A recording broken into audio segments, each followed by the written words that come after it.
International Trade Exhibition, ARTE 2023, happening right here in the city of New York.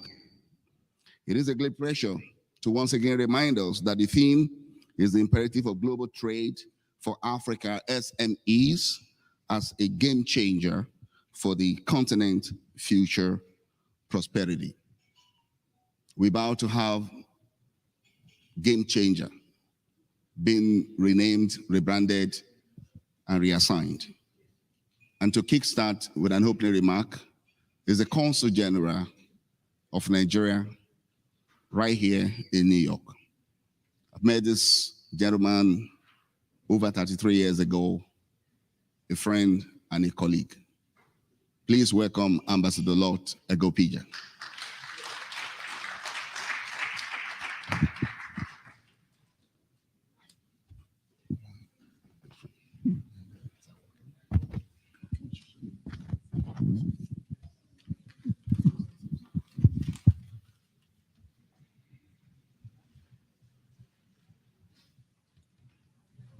Thank you very much.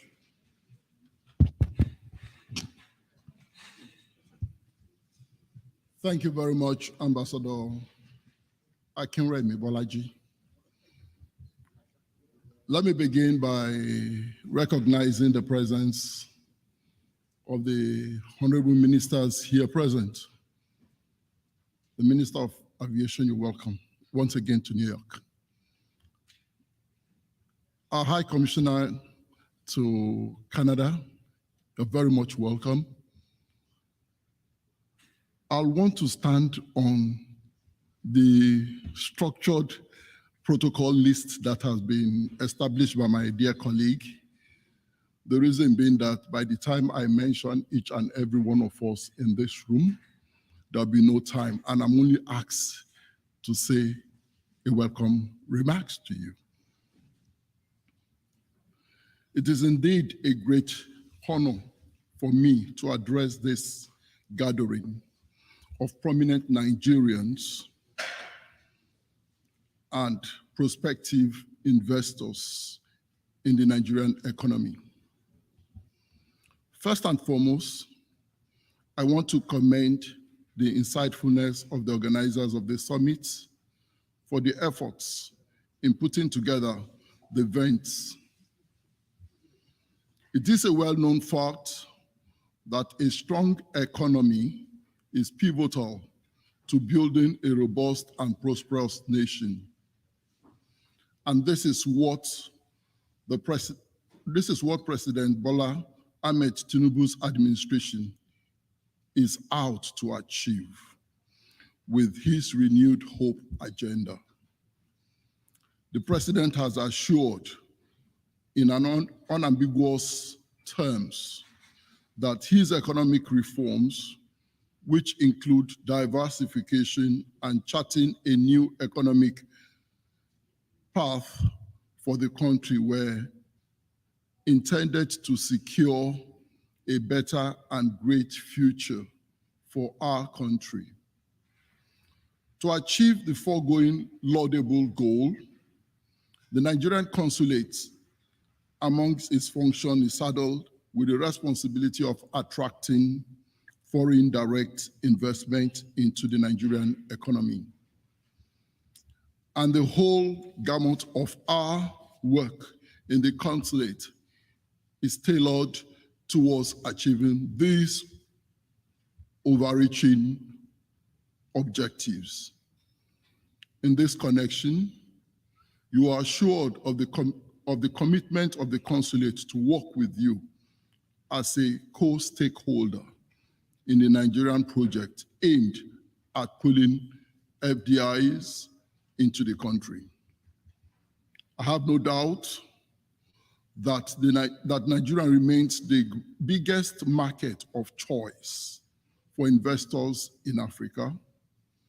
I take this opportunity to inform this gathering that there is a huge opportunity in Nigeria in the sectors of agriculture, tourism, education, health, power, amongst many others. Just to mention a few, and the Nigerian government offers generous incentives to interested investors. Let me conclude this address by encouraging every one of us in this room to create a networking platform that will help us beyond today to achieving our goals. I want to thank you all for coming. We at the consulate will be somewhere at the back, willing to listen to you and also to liaise between you and our various government agencies. I want to thank you all, and I wish you fruitful deliberations. Thank you.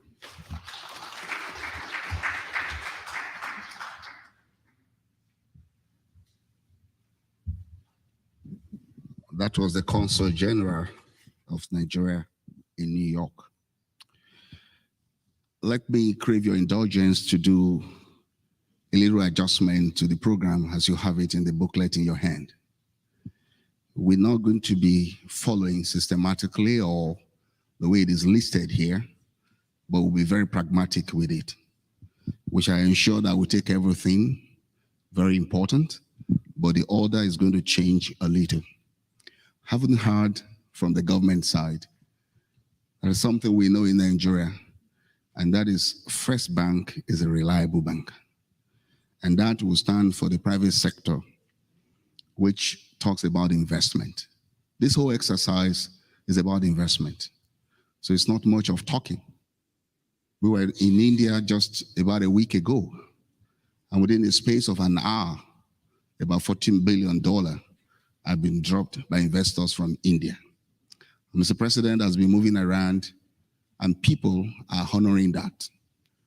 And therefore, investors that are in the house, time is coming for me to recognize you, but let's kick on. Let's continue with the program. We shall come to full recognition. Please let me establish this little protocol again. I do not know whether out of excitement, I didn't mention the name of the Honorable Minister of State. I only refer to her as the landlady of FCT. But permit me to say again that Dr. Maria Mahmood, Honorable Minister of State for Federal Capital Territory, is here live and direct. Great honor to have you, Honorable Minister. Okay, so let's have the First Bank standing in for the private sector and talking about how safe your investment will be. And it will be my honor to invite the MD of the First Bank, Dr. Adesola Adedunto, please, to give his remark. Great honor.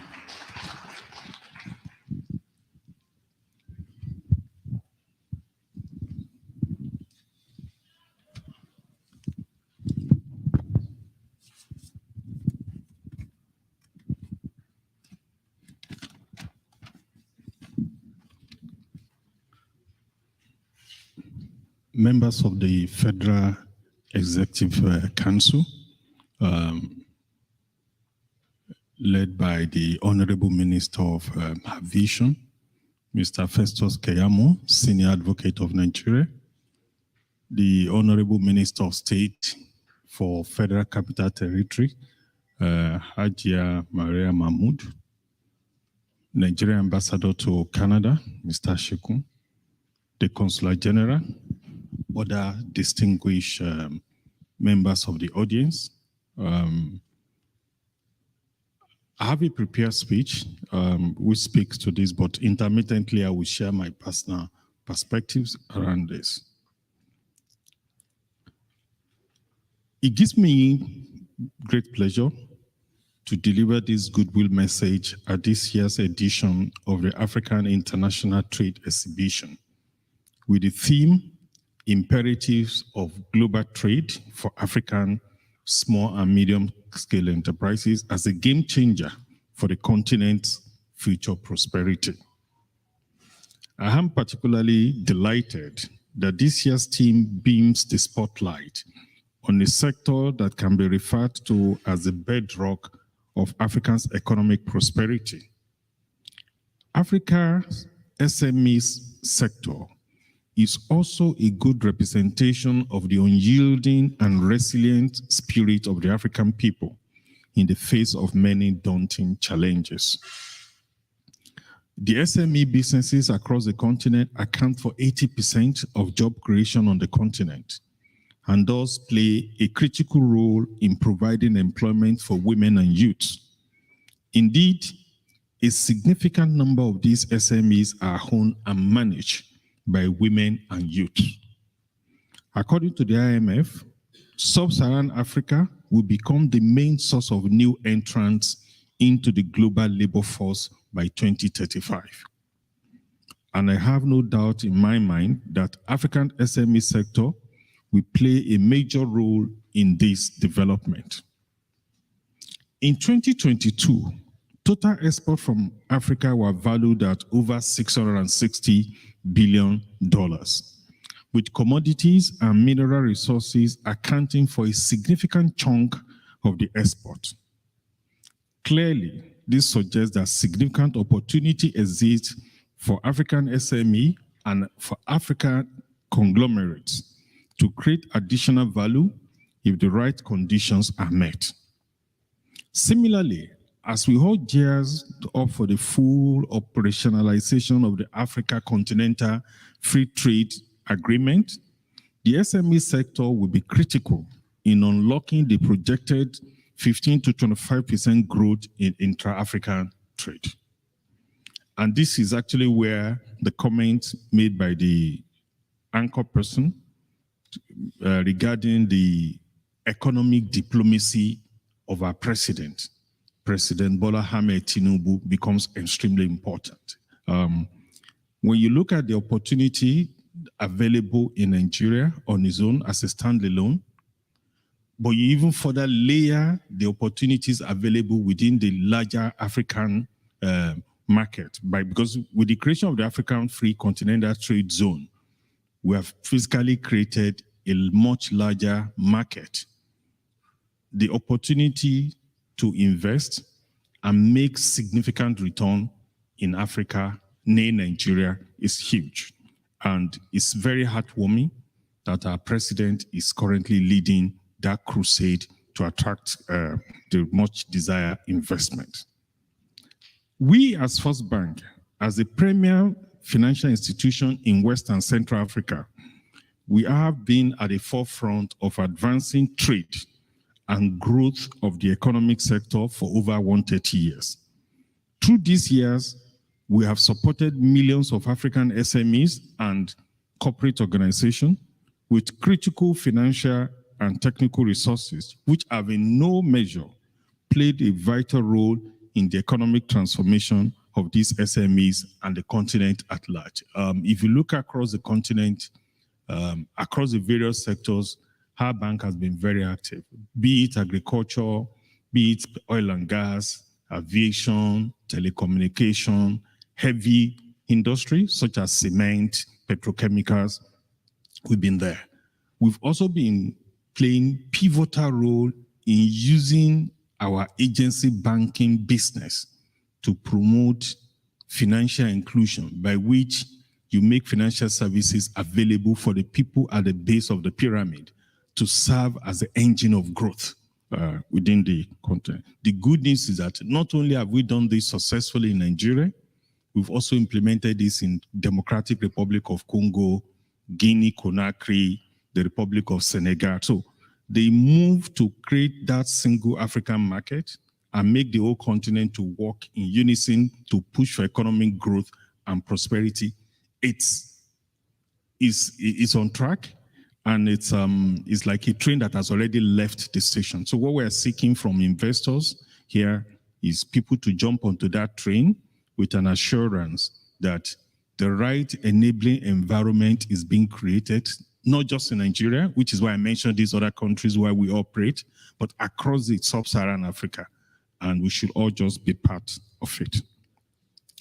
As a Pan-African bank with Nigerian nucleus, we have established our presence in 7 African countries. That's Nigeria, Ghana, Senegal, Democratic Republic of Congo, Guinea, Sierra Leone, and the Gambia.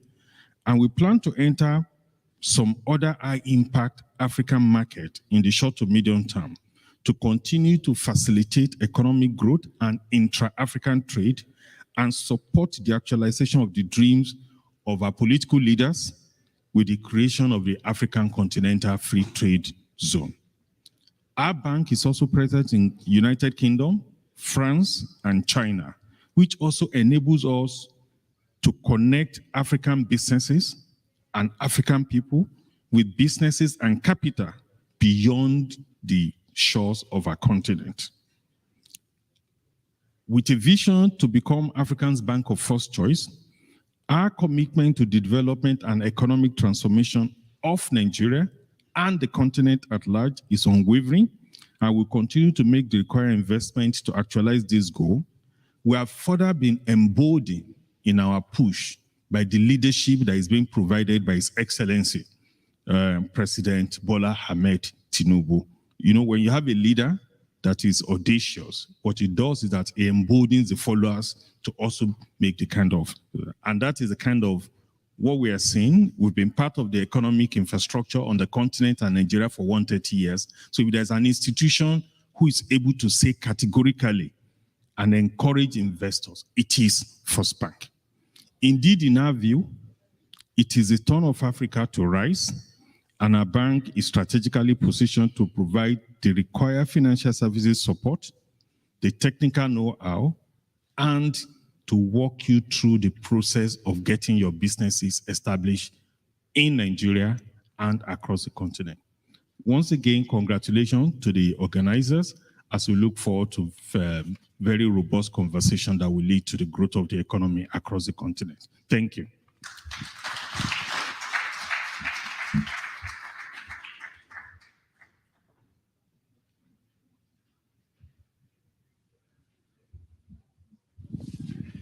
That was really great. First Bank is the first, but it's not the only bank.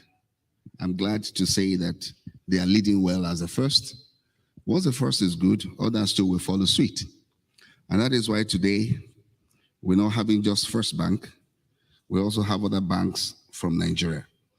I'm trying not to go into introduction per se now, but I have to mention that the UBA is here. United Bank for Africa.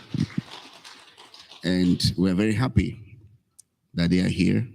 But we shall get to that one very soon. Nigeria is leading in repositioning the SMEs as a cardinal pillar in fulfilling the goals of the Africa Continental Free Trade.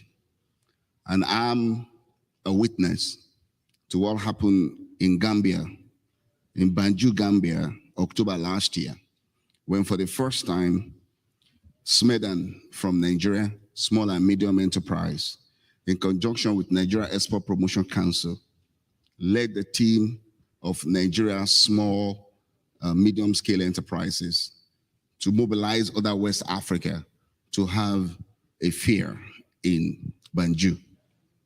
Nigerian goods were taken into this place. What was meant for 10 days sales were totally consumed in 2 days. They were begging buyers not to take away their goods because Gambian buyers just swap on Nigerian goods and they bought it up, all the stock they brought for 10 days. You can imagine what will happen if this is being promoted and financed by International Bank. And that is why it's my pleasure today to invite as the next speaker, the representative of the president of Afro-Exim Bank. This bank is really doing well. And without paying me for this, I'm going to say that the Africa International Trade Fair is going to take place in Cairo in November. And all plan is ready for this. Please let us welcome the Vice President, Intra-Africa Trade Intra-Africa Export-Import, representing the president of the Afro-Exim Bank, Mrs. Kanayo Aswani, to take the place of Professor Benedict Orama as she speaks to us. Please come, madam. Please keep clapping. Thank you. You messed up both the names, my name and the name of the bank, Master of Ceremony. Kanayo Awani.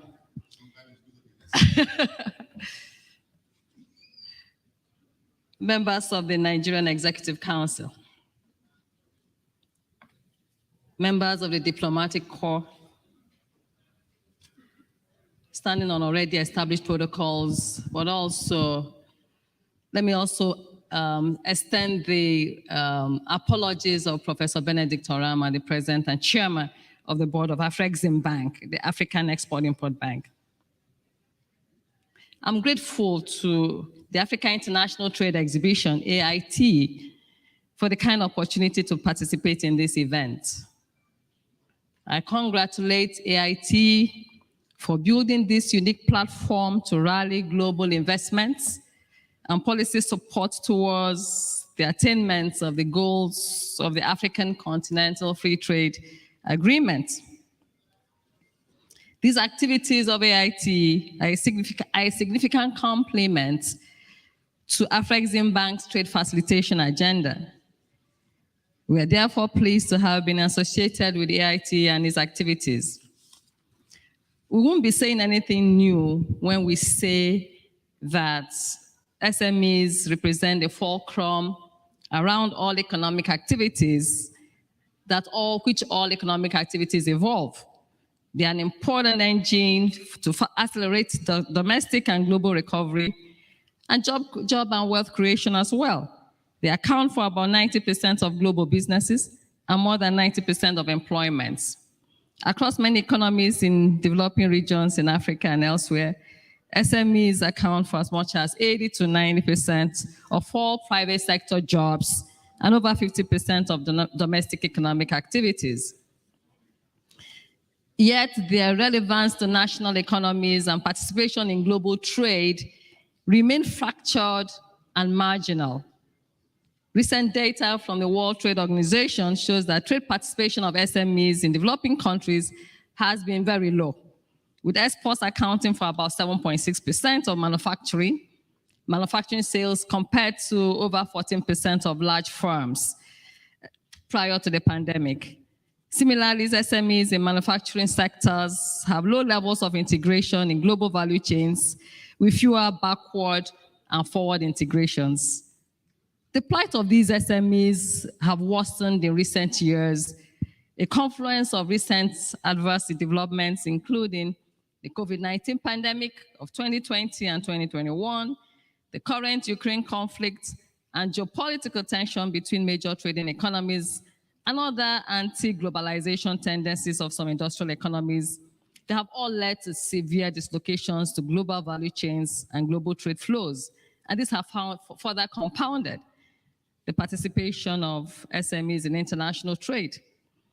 While globalization has internationalized and fragmented production processes into various stages and located them in various countries, creating opportunities for SMEs in developing countries to participate and integrate into global value chains, the success has so far been few and far between. For instance, while the US AGOA initiative, which creates market access opportunities for African SMEs in the textiles industries, has brought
Customer Due Diligence Repository Platform, MANSA, which collects KYC information of SMEs and corporates, and it's up and running, and they have MANSA has onboarded more than 11,000 entities. The cost of compliance, as we all know, is the reason why a lot of international banks are retreating from the continent. MANSA will deal with issues of KYC and will support financial institutions and other entities who are looking to invest in Africa and, of course, Nigeria as well. This, coupled with the bank's initiative to create the Africa Data Depository, will act as enablers of credit insurance for SMEs in Africa. We also have the Trader Club. It delivers innovative digital tools and networking opportunities, helping SMEs to pursue scale and scope economies by discovering new markets, growing their business, saving time, accessing dedicated export support, and responding to new business opportunities, while also meeting business and trading partners within the club. That's Trader, which deals with trade information and trade regulations information, addresses the issue of lack of access to trade and market information that exists and inhibits intra-African trade and even other cross-border trades. Afreximbank's Pan-African Payment and Settlement System, PAPS, represents another important mechanism for deepening the participation of SMEs in regional trade. The system allows SMEs to make payments for imports from the continent using national currencies, thereby allowing the efficient flow of money securely across African borders. It minimizes the risk of cross-border trade between SMEs across the continent and contributes to financial integration. A Nigerian seller will be able to receive Nigerian Naira, while the buyer can pay if the buyer is from Ghana, can pay Ghanaian cedis. PAPS deals with the high cost of foreign exchange, but also deals with the informality of trade. With regard to the need to facilitate the growth of SMEs, the bank, through its subsidiary, the Fund for Export Development in Africa, called FEDA, has created a fund that will provide venture capital, a form of impact. I don't want to call it private equity, a form of impact equity financing to nurture startups, early stage and emerging SMEs that have been deemed to have high growth potential or which have demonstrated high growth, most especially within the manufacturing and the creative value chains. In the area of facilitation, a number of flagship initiatives have been developed. For instance, the bank's export trading company initiative is helping African governments and the private sector to create new and expand the capacity of existing ETCs. Today, the bank is a principal financier of ETCs operating in Africa. It's also helping governments to adopt regulatory systems to support the operations of export trading companies. Export trading companies have contributed to successes of Asian economies such as Japan and Korea. Businesses like Mitsubishi Mitsui all started out as ETCs, where they aggregate products from small-scale producers and then handle the international trade. Policy and capacity development supports have been critical elements of the bank's interventions as well. The bank is helping African countries to formulate national development and SME policies. At the same time, it is also aggressively implementing training programs in partnership with the International Trade Center to equip SMEs and large corporates on how to trade within the AFCFTA. That course on how to trade within the AFCFTA deals with practical elements of trading. It teaches about packaging, for instance, and standards. The bank's Intra-African Trade Fair was already mentioned by the Master of Ceremony, also provides an excellent platform to foster integration of SMEs into the continental value chains by promoting interconnections and networking among African SMEs. The bank launched the Intra-African Trade Fair and hosted the first two editions in Cairo in Egypt in 2018 and in Durban, South Africa in 2021. During the first two editions, the fair attracted more than 2,300 exhibitors and almost 50,000 participants while closing deals in excess of $75 billion. I invite you to participate in the third edition of the IATF, which you already mentioned, the MC, scheduled to hold in Cairo in November this year. I'd like to point out that it also holds an AU Youth Pavilion. That pavilion has encouraged incubation as well as products. I'd like to mention we once Anen Dubisi, who is a Nigerian, who participated under the Tony Elumelu Foundation and is now building drones for agriculture, for the Singaporean government. Distinguished ladies and gentlemen, the creative industry, including music, movies, arts and culture, fashion, have become one of the greatest, fastest growing trades within Africa and globally. For countries such as Nigeria, South Africa, and a few others, creatives have become major export earners, topping traditional export goods. To harness these potentials and deepen the trade, Afreximbank launched a $1 billion Creative Africa Nexus financing facility as a vehicle through which the bank provides access to finance, capacity building, digital solutions, linkages and partnerships, trade investments, export promotion, and policy advocacy. In the area of capacity development, over 400 young music writers have been trained with the opportunity to release their music to market, such that it's a reversal of what happens in the West, like here. Those who write the songs and those who mix the music can also make money. Through our financing, we're encouraging film production in Africa in collaboration with the Diaspora for Global Distribution. Just very recently, in the Toronto International Film Festival, one of the movies we financed, which is a fusion of Hollywood and Nollywood, was premiered. We have also supported 60 SME fashion designers to showcase their designs in Portugal and the Paris fashion shows, helping to integrate them into Africa's fashion, helping to integrate Africa's fashion into global value chains. What we're trying to do is to enable market access and have those fashion designers have access to global brands abroad. Regarding financing, within the period of introducing this strategy, we have disbursed almost $200 million to boost the African creative industry. As I close, we must continue to leverage the platforms created by the bank and AIT to forge partnerships, share ideas, and contribute to the growth and development of African SMEs to ensure that their potential as a driving force for the transformation of their continent. As I like to say, the opportunity is now, and it has a shelf life. Thank you for listening to me. Thank you.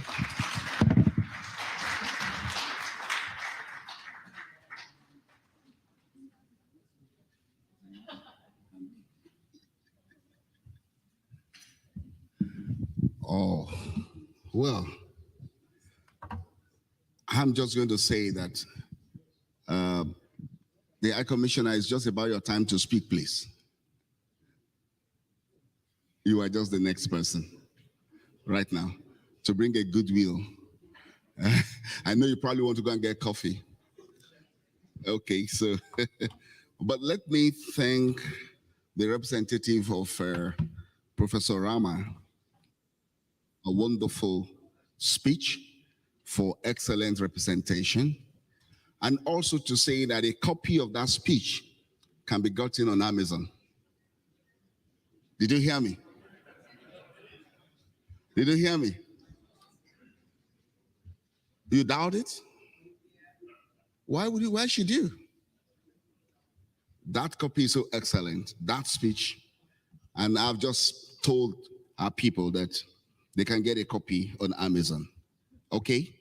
Because we're talking about investors here. Allow me to say our investors have come both from within and without. And I mean from Nigeria, Africa, and also outside of Africa. We have even as far as from Canada. We have from Canada, Apostles Colenius Babalola.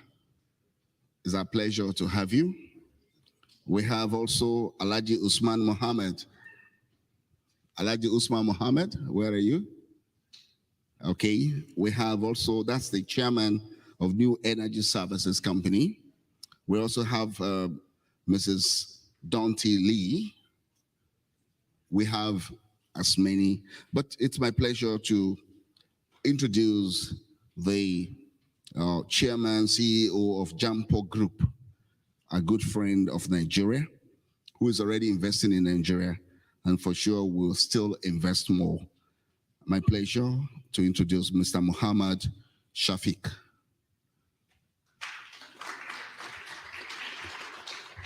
We are very glad to have you here. Like I said, this program is basically a private sector driven, and we government just provide the necessary support. But I must continue to acknowledge those who have made this possible. Apart from the TBYK, we also have the K-Pro. Madam K-Pro, are you in the house? I'm talking of Kurera Musa. She's right there at the back. We also have joining her, Professor Tai Balofi. He is a very dynamic Nigerian diaspora here in New York, and I think he's also in charge of the Nigerian Progressive Professional in the Diaspora. Fantastic. Thank you so much. I know Mr. Tony Abulu is also there. If you check the back of the program, you probably see the byline just at the bottom. Those are the guys who put this together. A while ago, I said we're about to invite the Nigerian Commissioner to Canada from Ottawa, who is right here with us to bring a goodwill message. And I'm going to invite His Excellency, Dr. Ashekun, to please come to speak.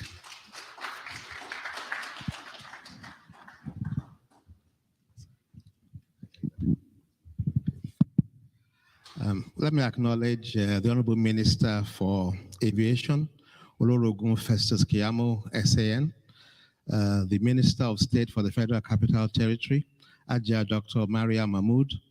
I saw Dr. Mrs. Doris Uzoke Anike, the Minister of Industry, Trade and Investment. I think she's also here present. I'd like to acknowledge also the Consul General for New York, Ambassador Lot Egopicha. All other distinguished ladies and gentlemen, let me acknowledge your presence and say it's an honor and a pleasure and a privilege to be here. Why Canada? Canada and the United States and Mexico constitute North America. And so whatever takes place in the US has an impact upon Canada. And a lot of the businesses that operate in the US operate in Canada. To that extent, Canada's involvement here is important. I had not expected to say anything here today, but as they say, there's no free lunch in America or anywhere else. So being here today, my friend and brother, Ambassador Bolaji, felt the need to call me to come and say a few words. I'd like to acknowledge the organizers of this event, TBYK, Image Consulting, and other members involved in the consortium that put this together. My brother, Mr. Tunde Mark Alabi, is a very enterprising and bold individual who takes on big projects and is not afraid to do daunting enterprises such as this. And I'd like to give him credit for what himself and his colleagues have done. I acknowledge, yes, thank you. I acknowledge the fact that the private sector is extremely important in the scheme of things. The private sector must be the engine of growth in any economy. And I welcome the fact that this is being put together by them because they have insights into what is required. I'm happy to see the involvement of institutions like First Bank, like UBA, where I worked for many years, like the Bank of Industry. And I know these are institutions that understand the importance of supporting SMEs. I know that Bank of Industry has a very well-structured program to support SMEs, and it is very, very important. SMEs are the engine of growth of an economy. And given where our country is right now, the generation of export proceeds in terms of hard currency is required because we have a paucity of foreign exchange in the system. And so I believe that this is well conceptualized and very, very important and pertinent. And so I'd like to appreciate all the efforts that have gone into this. Listening to the previous speaker that came from Afreximbank, there was a talk about institutional failure, which I think needs to be addressed. If we're going to empower SMEs to take up their pride of place in the scheme of things, we must have the right policy framework to make that happen. And so to that extent, it's a challenge for all of us to put on our thinking caps and make that come together. This is meant to be a goodwill message, so I shouldn't pontificate too much, lest I overstay my welcome. But I'd like to say thank you all for being here today. This is a very well put together event, and I'm hoping that it will not just be a talk shop, that things will take place here, which will bode well for the economy. Our country is being led by an individual who worked in the private sector. And so the right mindset is in place to ensure that the policy framework helps us get to where we need to go. Thank you very much. Enjoy the program, and God bless you all.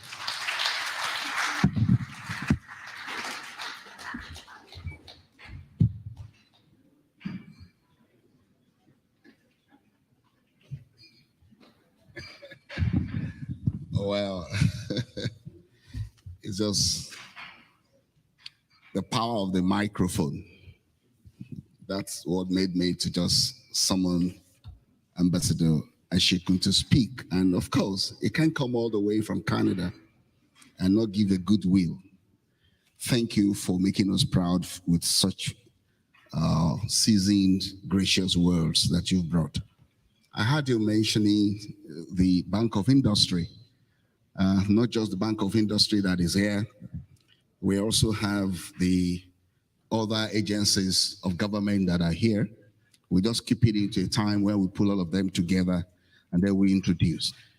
And because the Honorable Minister of Industry, Trade and Investment has just stepped aside to take coffee, that's why we've not introduced her. I was told also that the sole senator for FCT is in the house. I don't know whether she's at the back or, but at least I have a name here, Senator Ireti Iba Kingibe. Mama, where are you? Okay, she's at the back taking coffee also. We just about getting into the thick of this program by bringing to give keynote statement on behalf of the Federal Capital Territory. It's my honor to bring to the podium Dr. Maria Mahmood, Honorable Minister of State, Federal Capital Territory.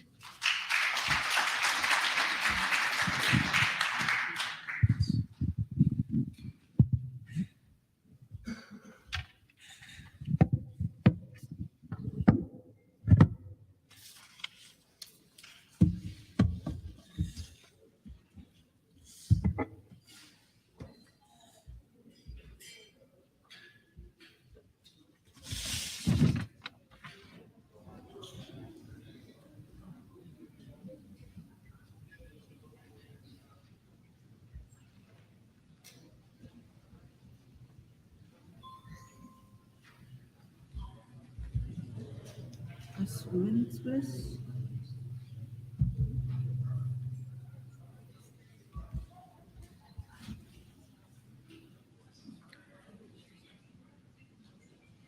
Open it.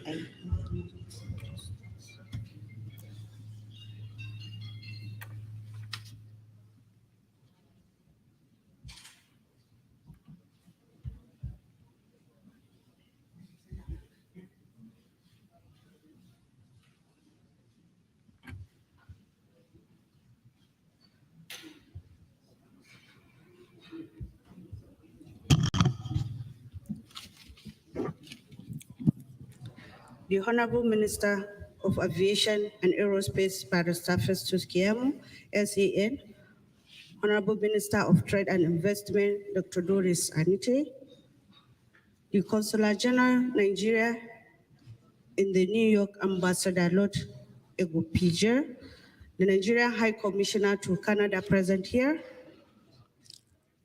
distinguished Senator Ireti Kingibe, all chief executives of parastatals from Nigeria and other part of African countries that are here present, all chief executives of financial institutions and members of the private sectors here present, the Director, Economic, Trade and Investment in the Ministry of Foreign Affairs and our anchor person today, Ambassador Bolaji, other members of the diplomatic corps, captains of industries, both Nigeria and diaspora, organizers of this great occasion, distinguished personalities, gentlemen of the press, ladies and gentlemen, good afternoon.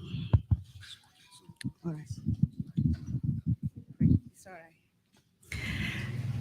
I stand before you as a representative of the Honorable Minister, Federal Capital Territory, His Excellency Nelson Wike, TON, Mr. Project, who really wanted to be here to participate fully in this great occasion, but due to other national assignment, he couldn't make it and asked me to represent him.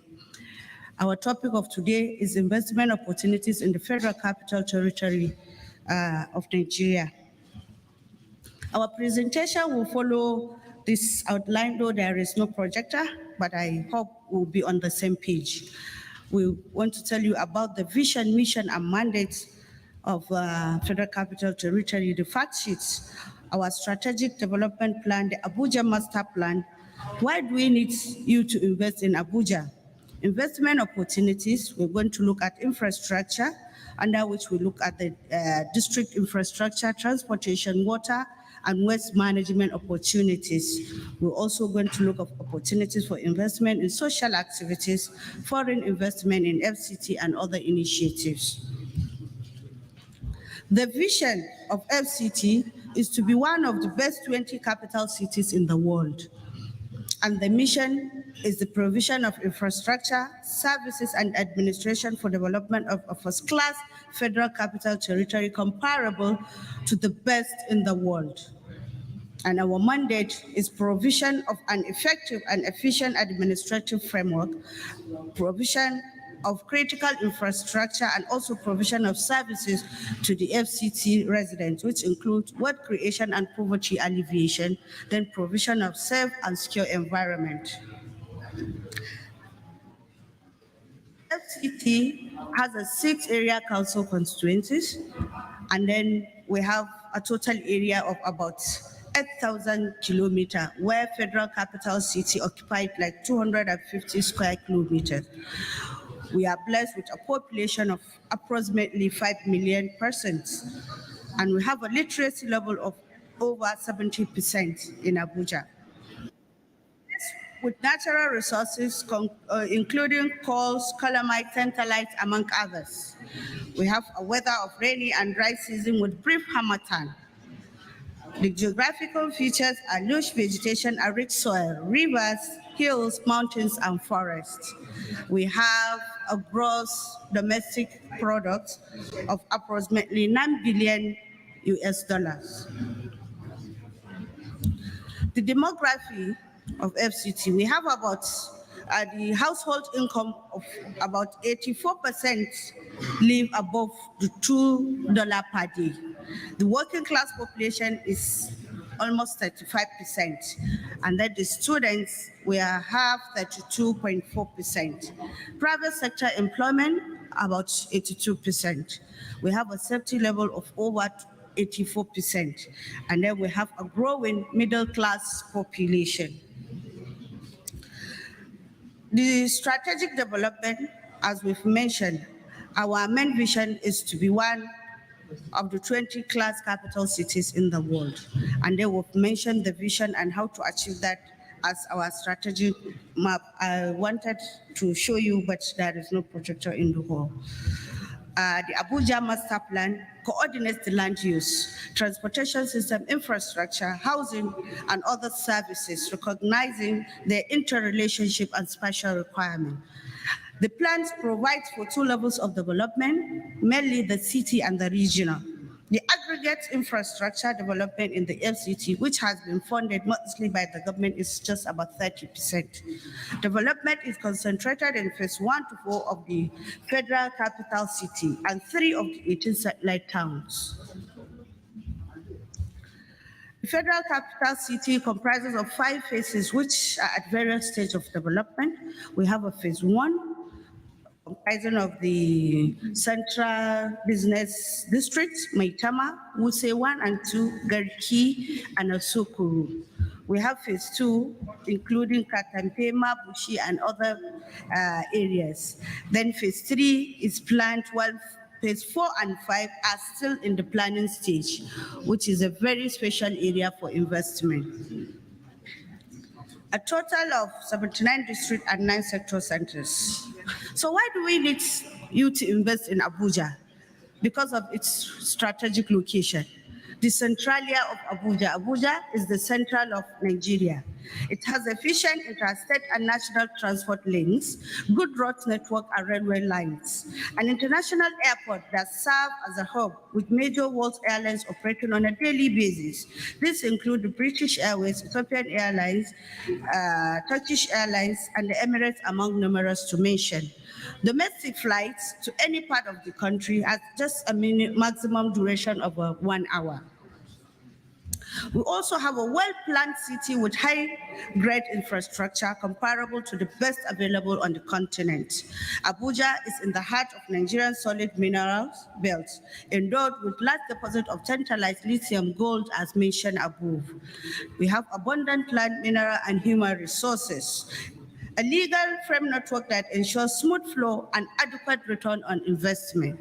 We have a low crime rate, we have high literacy level, and also low labor costs. The investment opportunities we have, one in infrastructure. About 30% of Abuja districts is inhabited. Less than 30% of Abuja districts have complete infrastructure, and 5 million commuters in satellite communities in adjacent states from Kaduna, Nasarawa, Plateau, and Niger states. The government is committed to private sector development of these districts. We have a plan for brownfield and greenfield development are also being proposed under the public-private partnership platform. For roads, we have a regional roads connects the Federal Capital Territory with other states of the country.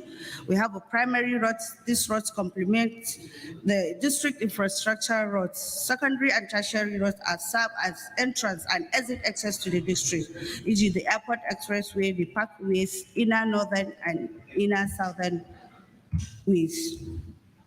Construction of highway FCT, Airport Junction to Gwagwalada. We have extension of Outer Southern Express, construction of highway from Karshi to Oxford, construction of Inner Northern Expressway. All these are areas for investment. Also have the issue of land swap model. Leverage on utilization of private sector funding in exchange for land as a resources for the development of district infrastructure based on an agreed sharing framework, which guarantees the investor and the government a percentage ratio of the land to develop. A total of 13 numbers and districts have been marked for this program. Engineering, civil engineering, and other technical consultancy services are also another area of investment. Material and equipment manufacturers and suppliers, manufacturers, industrialists interested in setting up small and medium-scale light industries, power and energy, including alternative energy solutions, information and communication technology, including telecom, CCTV, internet, cable TV, and smart city solutions. Utility management services, including wastewater, electricity, transportation, and gas network provision, among others. We also have housing and real property development, tourism, recreation, parks, and green, international supermarkets, shopping malls, and hotel chains. Investments and or endowment in social infrastructure, including schools, hospitals, sports facilities, and religious institutions, financial institutions, mortgage institutions, and international development partners. For transportation, the Abuja Master Plan provides an integrated intermodal transport system traversing the city and the satellite towns, consisting of the rail transit, the bus mass transit, and the parking system. For the rail mass transit, the Abuja Rail Transport Master Plan has a versatile and intensive train service network in the territory with a projection of linear kilometer coverage of about 258.3 kilometers divided into 6 slots. When these slots are completed, The rail network will traverse the entire FCT and adjoining states with projected daily passenger traffic in excess of 5 million. Under China Exim Bank financing, the following achievements has been made. The lot 1A and lot 3 were constructed as standard gauge double track less than 5.7 kilometers. 12 number stations were constructed along the 45.25 kilometers of double gauge track constructed. A feasibility studies of lots 1, 2, 3 forecast daily passenger traffic for 5 years.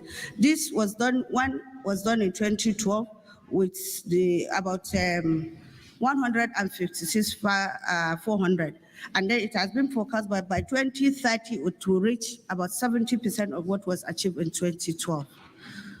And then with all this, it's only about 17.5% achievement is so far made.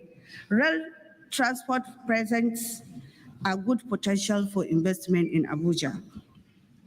The bus mass transit system is researched by the Abuja Transportation Master Plan. The essence is to provide high-capacity commuter buses that meet international service standards at affordable prices. 3 of the 7 high-capacity bus routes are gateway to the federal capital city with huge passenger demands. And we have 3 at the Central Business District, Nyanya to Masaka, which is one of the busiest areas in the city. We have Kubwa to Sileja. We have one from airport to Gwagwalada. Moving from bus mass transit of the future system that we want to achieve, and the reason why we want investors to come to Abuja is moving from the diesel-powered buses to gas-powered, then subsequently to electric-powered, with the view of reducing carbon emissions to serve or to save the environment from pollution. We also have areas of investment. We will talk about water supply. The Abuja Water Master Plan provides 2 frameworks for water supply, namely the Federal Capital City and the regional water supply. The main source of water being the Lower Osuma Dam with capacity of 100 million cubic meters, and also complementary from the Gurara water transplant project, and also treatment plants 1 and 2, and then treatment plants 3 and 4. The opportunities will include water distribution network. Total investment required is about 575 billion US dollars. Investment could be adjusted according to the update of the scope, work scope. The ratio of counterpart funding is also negotiable. Waste management opportunities. 500 hectares for the waste management project site at Gusa, out of which 90 hectares are being developed as a central landfill land site. Ongoing development of 3 waste transfer solutions at Pape, Kubwa, and Gudu district. Additional 3 waste transfer stations are being planned for Kuje, Nyanya, Karo, exit to complement the ongoing waste transfer stations. So area of possible investment in waste management in the FCT include resource recovery and waste recycling. Waste to energy, we have biogas, we have organic fertilizer production, then also waste receptacle manufacturing. Quantity of waste collected in FCC is about 450 to 500 metric tons per day, with up to 60% recycle. This is a very good area for investment too. The collection of waste within the Federal Capital City by the private sector through a scheme to be referred as the Park and Charge is also a potential investment in FCT. The social services amenities, opportunities for investment. We have the educational system. About 65% of SSCE graduates are yet to be admitted into universities. 20% of the schooling population requires vocational training for schools acquisition. New opportunities in technical and vocational education for a knowledge-based economy, opportunities of more universities to be established in the private sectors, creation of a center of excellence for education. These are all areas of opportunity for investment. The existing universities we have in Abuja, we have University of Abuja, Gwagwalada, African Institute of Science and Technology, Nigerian Turkish Nile University, Abuja, Base University, Abuja, then the Veritas University. Universities for partnership with FCT, we have the Abuja University of Science and Technology, Abaji, which is so new to take off. We also have the City University, Abuja. For the health services, Nigeria is the key source of health tourism. Dubai, UK, Egypt, India, and China are key destinations, driven by inadequate health infrastructure and healthcare workers. We have like 216 primary healthcare with only 85% functional. 12 secondary healthcare facilities, of which 3 are in the city. Garki Hospital, concession to NISA Premier for 15 years. Afrexim Bank is constructing a 500-bedded hospital. Construction and operation of secondary healthcare facilities in 30 cadastral zones and district centers. Construction of operation of medical laboratories and diagnostic center is also another area for investors to come. Mobile and e-health services and also healthcare centers of excellence. This will definitely reduce the tourism, health tourism outside the country. So that's why we want investors to come into the health sector. Then agriculture, we also have areas that could be of importance why we invite investors to FCT. For mechanized agriculture production such as rice, maize, millet, cassava, sugarcane, establishment of fertilizer blending plants, food processing and preservation, meat processing and packaging, then fruits and canned fruits to absorb products from farm in and around FCT, opportunities in aquaculture and fish value chain development, abundant water bodies and forest reserve for the development of ecotourism across the territory. So we have some challenges, the reason why we need investors to come to FCT. The territory's population is increasing in size. The demography has implications for the provision of infrastructure. FCT can no longer be developed through reliance on statutory allocations from the National Treasury.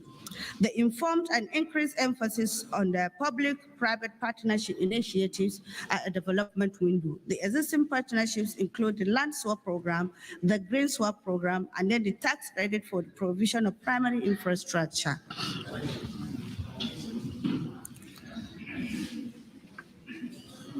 We also have access to bond market. New administration of His Excellency, the President Bola Ahmed Tinubu, has commenced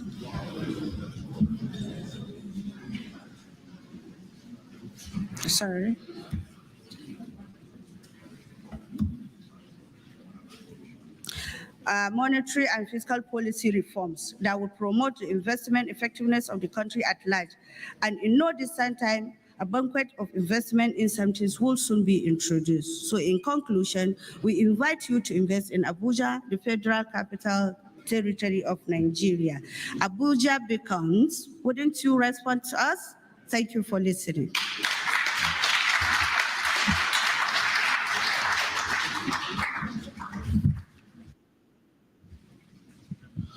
Thank you so much, Honorable Minister of State for FCT, Dr. Maria.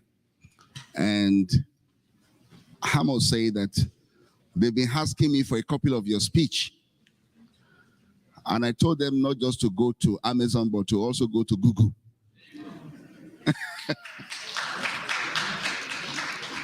That was an excellent speech, filled with so much substance, that made me proud to be a resident of FCT. Thank you so much for representing Mr. Project very well. I can see a lot of people going for coffee. Just to let you know that coffee is around, please go for it at any time you wish. And also to say that if you like to use the conveniences They're just to my right. If you go through the exits there, you'll see male and female. And if you don't know which one you are, you will see C. You can enter C at any time. C represents confused. Okay? All right. And so now we're going to be taking the Director General of the Bureau of Public Enterprises to speak to us. And after that, I will be calling on the visionary to share the idea of the AITE. And after that, we have the honor of taking a very aeronautic speech from the Honorable Minister of Aviation. And after that, Mr. President will speak to us. But just before then, I know you will like to hear from the sole senator of the FCT. And I am going to call you now to give your goodwill speech. So, my pleasure to invite the sole senator for FCT. Now that we have heard from Mr. Project of the FCT, I think it is only proper to also hear from you. Please welcome Senator Ireti Iba Kingibe.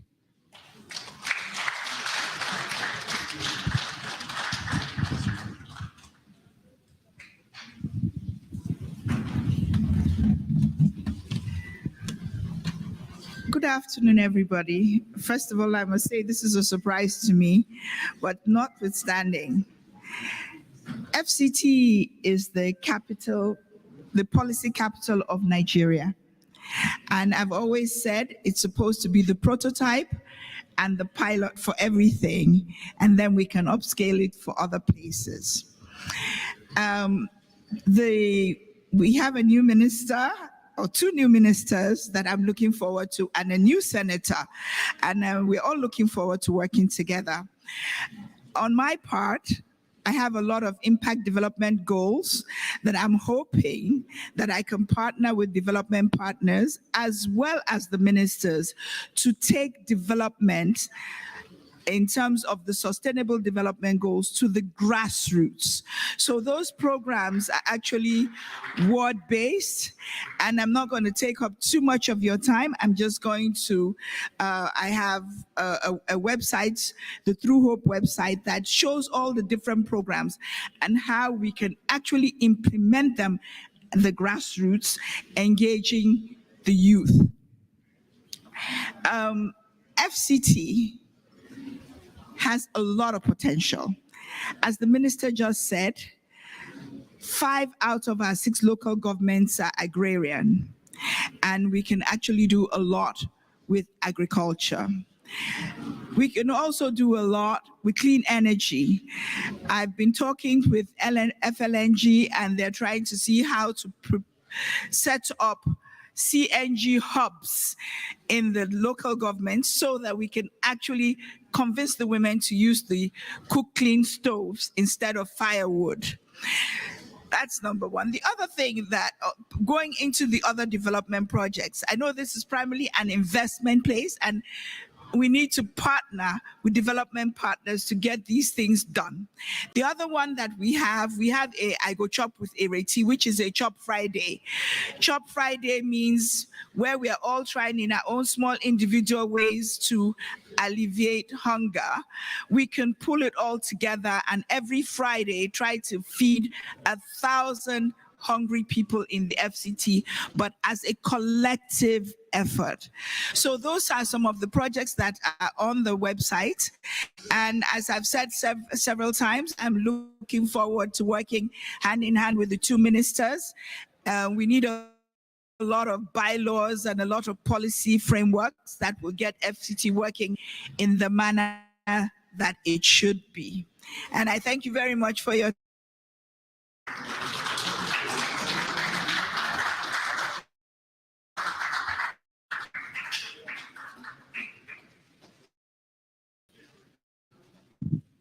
That was Senator Ireti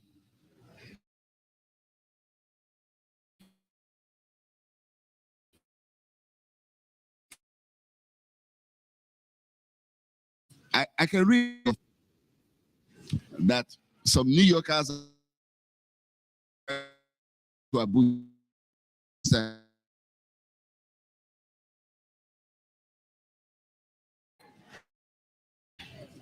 with what they have had now, coupled with what the distinguished senator has said, some New Yorkers are coming to FCT. Will you have a place for them? They are coming. So please, if you want more information on the FCT, they have a desk outside. Please contact them. May I request everybody now to please come back to their seat. Much attention is now being given to coffee and is distracting us. Please come back to your seat. Please, please, please. Please come back to your seat. Please, please. Coffee time is over. Please come back to your seat, please. Thank you. Thank you. Please, let me respectfully welcome the Director General of the Bureau of Public Enterprises, Dr. Alex Ayodele Oko, to give his keynote, please.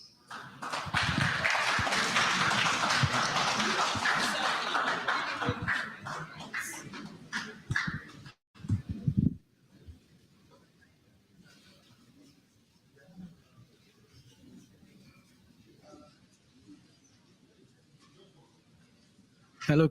Yeah. Good afternoon, Your Excellencies. I'm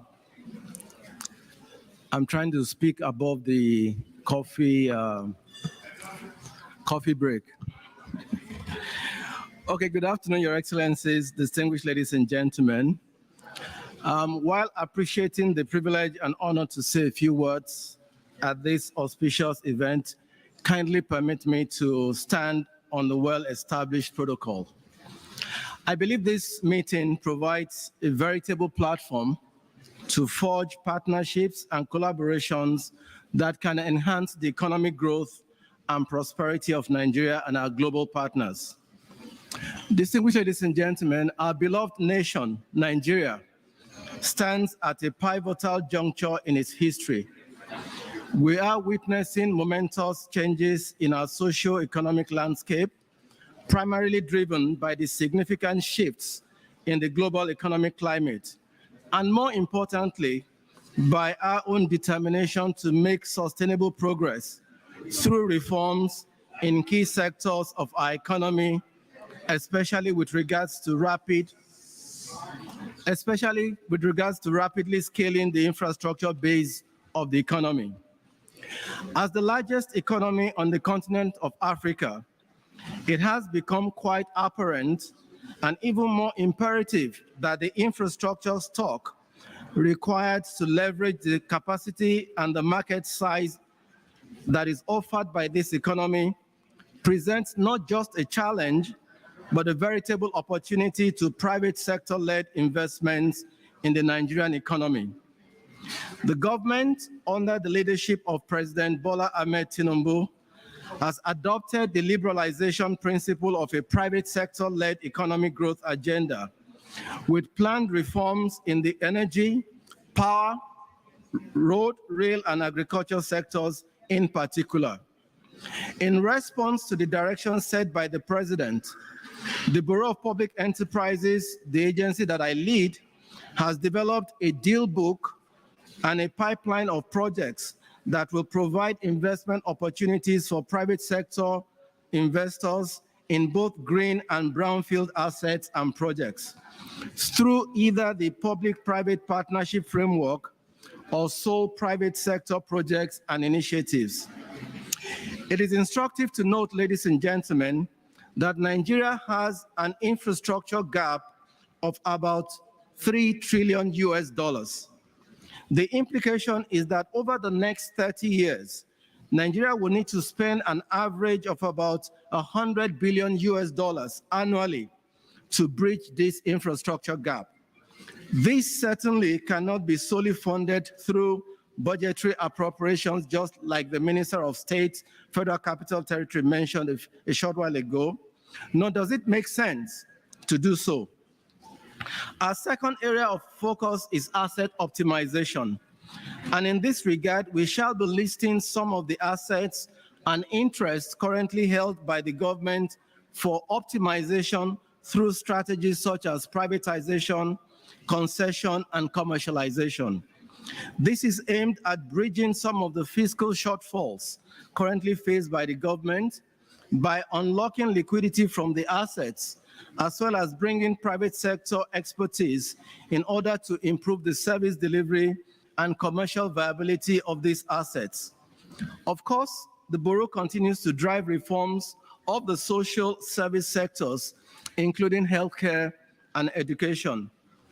I am delighted to inform you, distinguished guests, that in the light of the robust economic repositioning and reforms being embarked upon by His Excellency President Bola Ahmed Tinubu in various sectors, Nigeria is once again standing at the cusp of a renewed surge towards economic prosperity and greatness. Some of the current opportunities in the brownfield assets in our transaction pipeline at the Bureau of Public Enterprises include the concession of Calabar and Kano Free Trade Zones, PPP procurement for Makurdi Hydropower Plant, the concession of 4 national parks, and the PPP initiatives in agricultural river basin zones, with opportunities along the value chain of water to power, water to irrigation, water for consumption, and the establishment of agro-based industries within the river basin zones.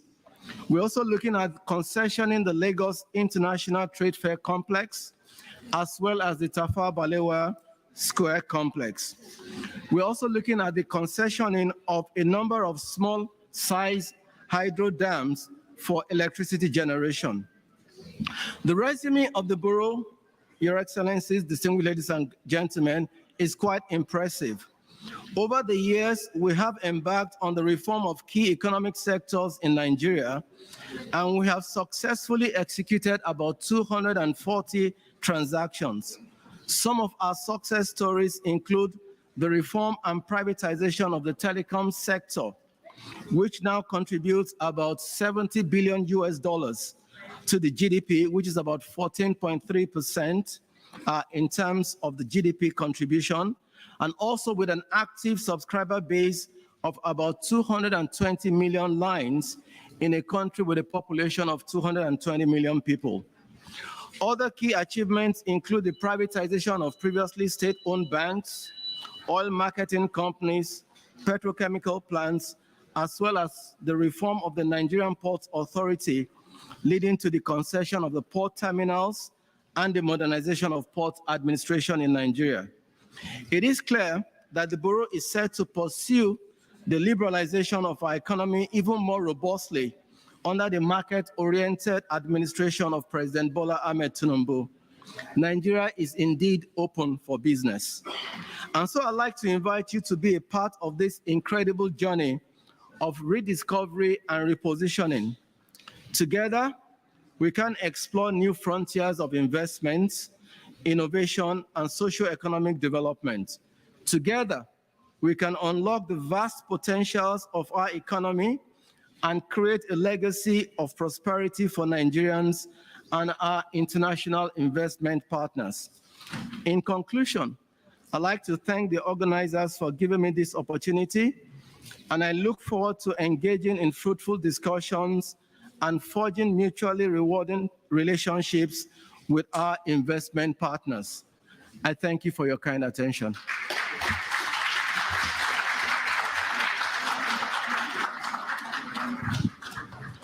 That was excellent. Excellent. Thank you so much, the DG. And may I just let you know that today is the birthday of the mother of the nation, Her Excellency Oluremi Tinubu.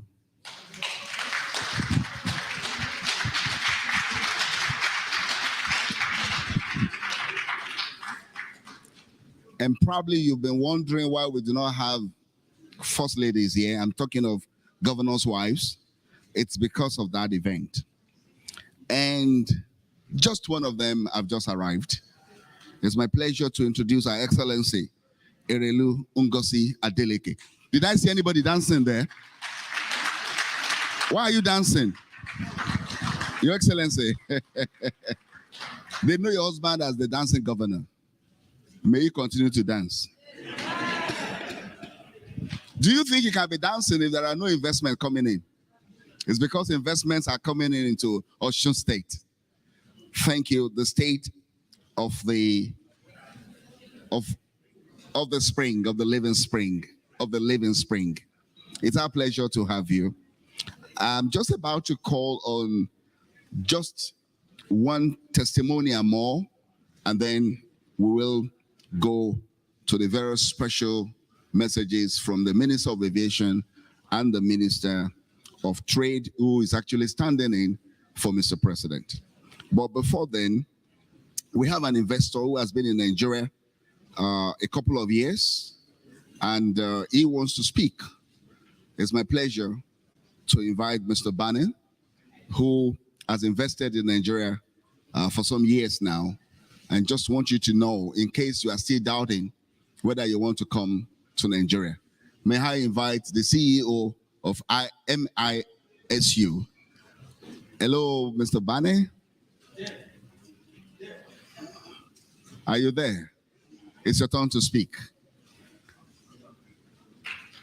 Come up. I know you're going to make it very brief. How do you do? I'm Dale Barnhart, and I've been working and investing in Nigeria since the early 90s. And it's a very exciting time right now. I think Nigeria is about to have its rendezvous with greatness here. And it's as somebody once said, it's a great country, but it has greater people. So anyway, the opportunities that are presented right now mostly cluster around climate change. This is a new area of investment, and in the necessity to try to address the use of fossil fuels, which is, as we all know, a mixed blessing. And so what my emphasis is to try to perfect the tax credits that would go for decarbonizing the major industries in Nigeria, which would include gas flaring and the cement production. And there is money available, finance available to assist in this transformation to decarbonize. As an example, Nigeria has a resource which is currently underutilized in the production of cement. That's pre-calcined clay. You can, with the expansion of the cement sector in Nigeria right now, we can go and produce using this clay what they call, this is a really catchy phrase, substitute cementitious materials. These are and there are deposits, significant commercial scalable deposits of pre-calcined clay in major markets where these plants are. So what our current initiative, one of our current initiatives is to perfect the use of this. We can reduce the kiln temperature, which you use to make the clinker that's in cement, from 1,500 degrees down to 800 degrees. And that produces a significant savings in energy usage, and the material is every bit as good as the classic Portland cement formulation. So that's one of our initiatives that we want to work on.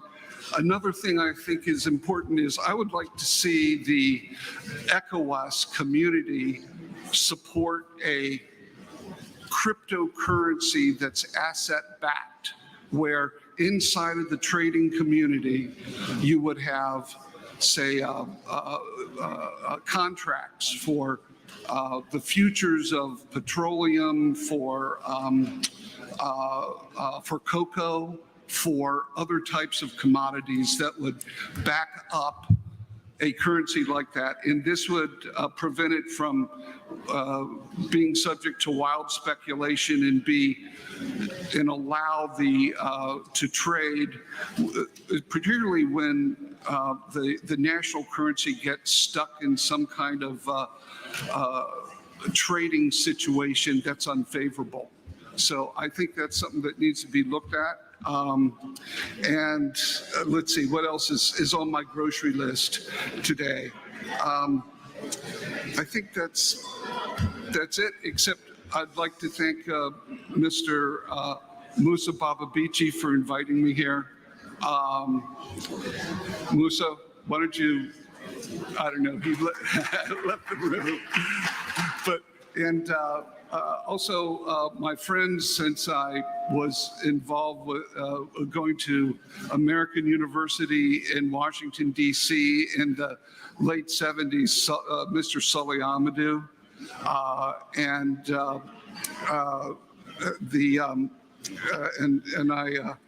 I appreciate their use. So anyway, I look forward to talking with any of you all that have some ideas about how to initiate these things. And I think we're at the crest of the wave here. So thank you very much.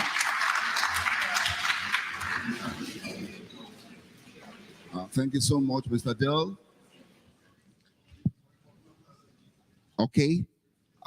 Let me also recognize one of the investors that is here. Is the CEO of Empire Holdings Worldwide. Empire Holding Worldwide, Mr. Aton Warner. It's a pleasure to have you. Thank you. Thank you. I'm also aware that American International University West Africa is also here. I saw the CEO a couple of minutes ago. Great pleasure to have you. We have with us also the national president of NASIMA. NASIMA is the Chambers of Commerce in Nigeria. And he also will be bringing goodwill. But before then, I'd announce to you, Honorable Minister, that we would like the visionaries of this event to speak their mind on why did they conceive this. Even though we know we had something like this last year, but this is a private sector-driven event, and they should also speak their mind. So may I invite Mr. Mark Alabi and Mr. Professor Tai Balofi. Both of them will be standing for them. And also, I think Dr. Correa, please join them so that at least we have a lady to represent the group. Please come up.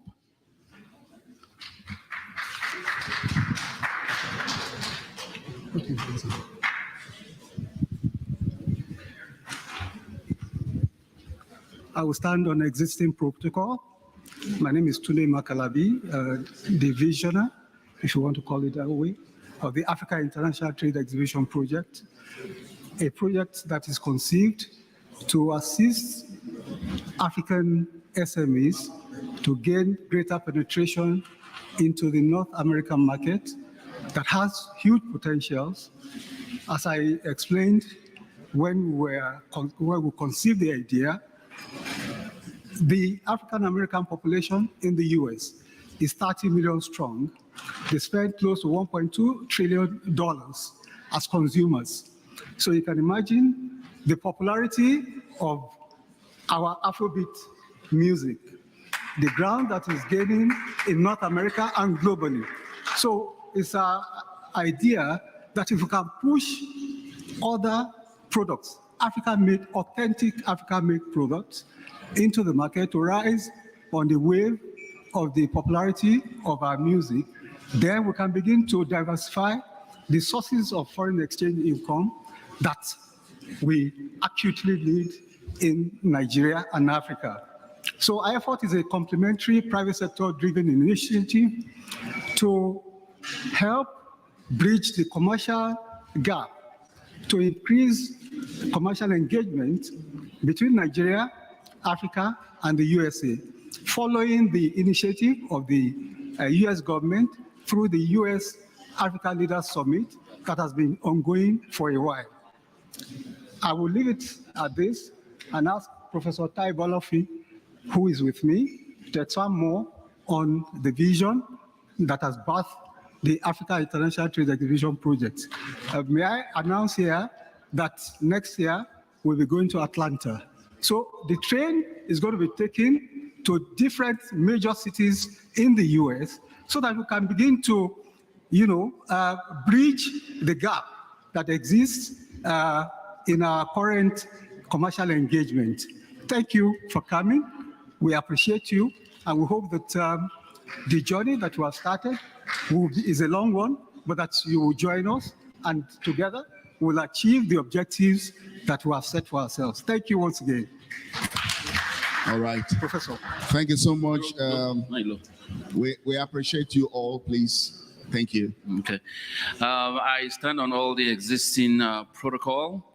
You have listened to my partner, Mark Alabi. I just want to say a few things about the expected outcome of today. The President of the Federal Republic of Nigeria, President Ahmed Bola Tinubu, is working on a great ground for policies that will ease the promotion of investment in Nigeria. And this trip, I can assure you that we have investors that are committed to the tune of $250 billion in the Nigerian economy, which is a great achievement. The Ministry of Finance is ready to work with all investors. The President has assured all investors that there will be security for all investors coming to Nigeria, an assurance of mutual benefit. And the Ministry of Trade, Industry is also ready to bring all investors together to bring about a group of Nigerians that can benefit from these investment opportunities. So I want to encourage our investors to have confidence in Nigeria, that Nigeria is good for investment, Nigeria is good for business. We assure you that Nigeria is ready for investors. Thank you. Thank you.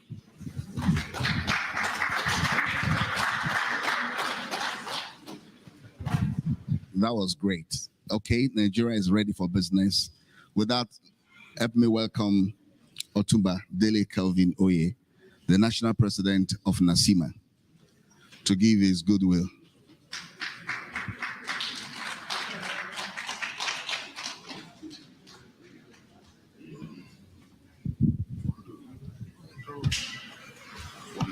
Thank you, Ambassador Bolaji. The Honorable Ministers of Industry, Trade and Investment, that's my regulator as a Chamber of Commerce. So, and also she's also representing Mr. President. They have the Honorable Minister for Aviation, Kayamo SN, and also the Honorable Minister of State for FCT. They have our distinguished senator and the First Lady of Osun State. I just beg to start on a existing because so that I can mention. My name is Dele Oye. I'm the National President for NASIMA, NACIMA is the national chamber for Nigeria. We have about 70 chambers of commerce, which is from the Lagos chamber to the very remote one in Gombe, Abuja, and everywhere. We also have 20 bilateral chambers. Like we have Nigeria American Chamber of Commerce and several other chambers and several other companies under us. What NACIMA does basically is we issue certificate of origins for goods leaving Nigeria. We're also involved in trade fairs. Most of our members are involved in trade fairs. I want to mention that ordinarily these powers are domiciled in Federal Ministry of Trade, but we have their sole mandate to organize these activities so that we can actually capture what type of investments or trade and other things that happen in Nigeria. Apart from that, NACIMA is also an institutional board, a member of several federal government agencies, from customs, corporate affairs, and export promotion. What we do by virtue of our institutional membership is to ensure that the voice of the private sector is involved in decision-making of these agencies. So if you are interested in doing business in Nigeria, or you want to have 70 addresses in Nigeria without investing a kobo in any office space, I'm ready to set you up in Nigeria in at least 70 locations as I'm standing here. And there's something unique about Nigeria, which I've observed have not been mentioned since. We have a president today who is a businessman. What it means is one of us. We've only borrowed him to the system. So we should use this opportunity. You can see the crop of ministers the president has engaged.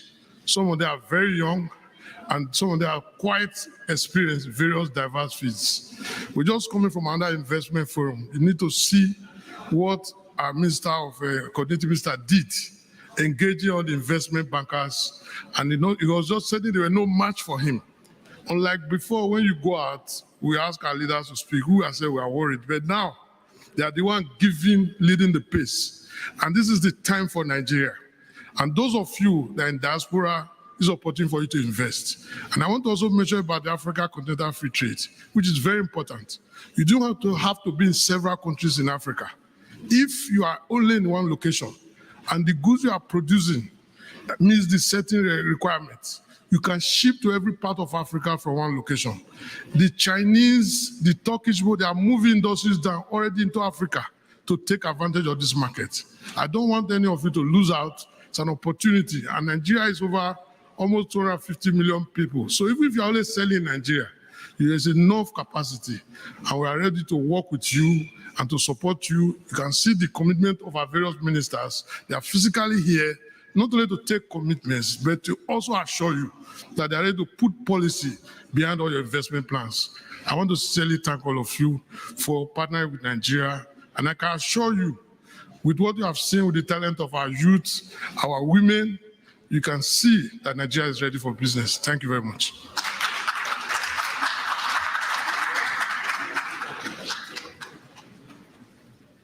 Thank you. Well, Mr. Diloye has just accused me of setup. I think it's good to set people up like that. Thank you so much. Permit me to quickly recognize two more people. Prince Dr. Gregory Oputa. We are so gracious and we are so glad to have you. We also have all the way from Canada, King Wale Adesoya, National President, Nigeria-Canada Business Network. Well, good to have you. We also have Mr. Musa Baba Bichi.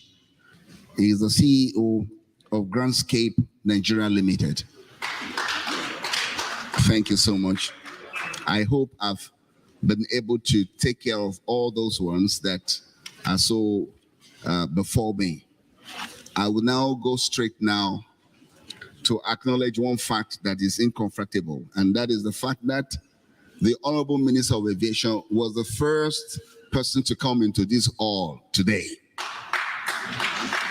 And he came in with a retinue of powerful aides and friends So, Honorable Minister of Aviation and Aerospace, I want to personally acknowledge that gracious act of yours, and also to confess my sin.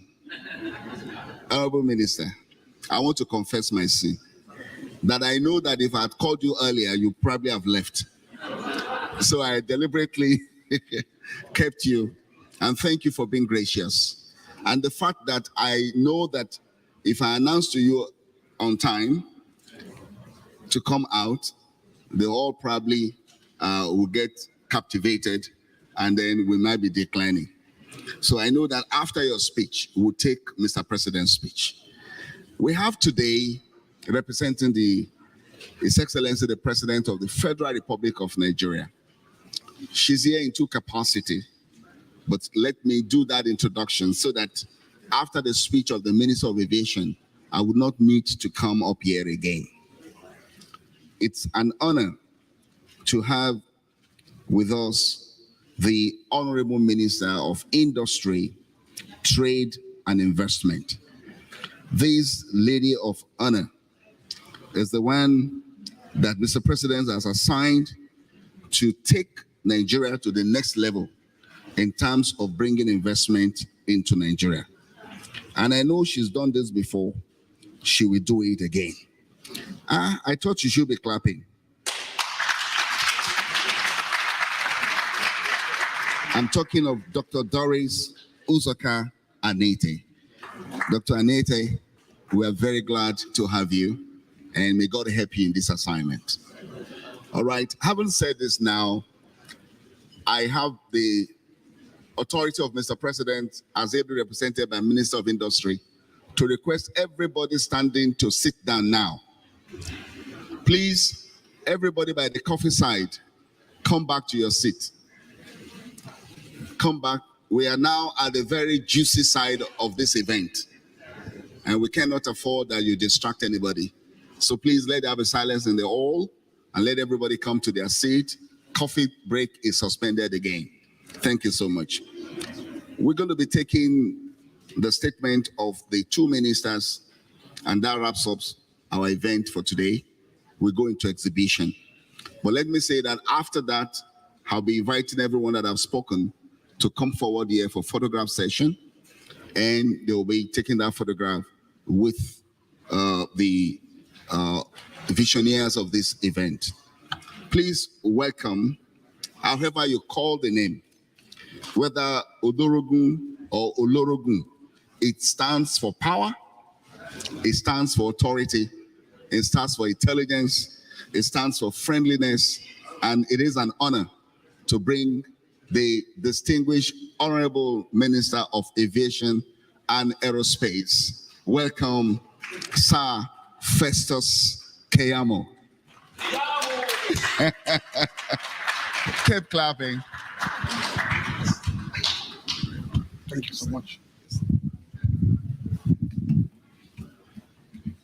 You can see that I'm not very well rated by him. When you call big people to come up, you say everybody should stand up. But in my own case, he said everybody come and sit down. So I'm not well rated by him.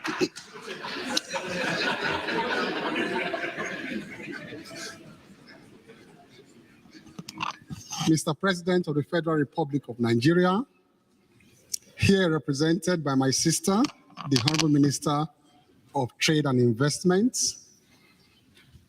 Your Excellencies, and then in her personal capacity, my sister, the Honorable Minister of Trade and Investment, the Honorable Minister of State, FCT, the First Lady of Osun State, ambassadors here present, permanent secretaries, other government functionaries, the business community, ladies and gentlemen. If I've left you out, please forgive me. I'm also a victim of Ambassador Bolaji Akiremi today because I have been waylaid and conscripted into speaking here. I thought I was just going to come here and listen to others speak. But then I will speak extempore because I will never give up an opportunity. at a world stage like this to sell my sector, which is the aviation sector, to the world. It's a huge opportunity that I'll never turn down. The importance of the aviation sector in Nigeria, or for any country, in any country for that matter, cannot be overemphasized. In fact, we've been here since morning, and we've heard a lot about the African Continental Free Trade Agreement and how we can make it more operational, or we can realize all the gains under that agreement. But let me say, first of all, that you cannot realize the gains under that agreement without a robust aviation policy in Africa. You cannot. That will enhance the movement of goods and personnel across Africa. That is the bulwark upon which that agreement can be further enhanced.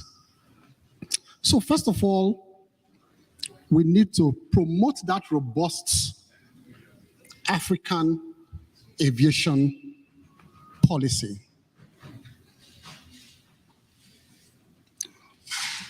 We must find a way to liberalize the aviation sector within Africa. As it is now, we don't have a very good connectivity within Africa by air. And we must acknowledge that. Unlike other continents of the world. At times, I'll give an example. You want to go to Central Africa from Nigeria, if there's no direct flights, you will first take 6 hours or 5 hours to Addis Ababa before you connect again another 6 hours back to your neighbor here in Central Africa. That's the reality facing us in Africa. So how can you promote free trade under that kind of warped aviation connectivity?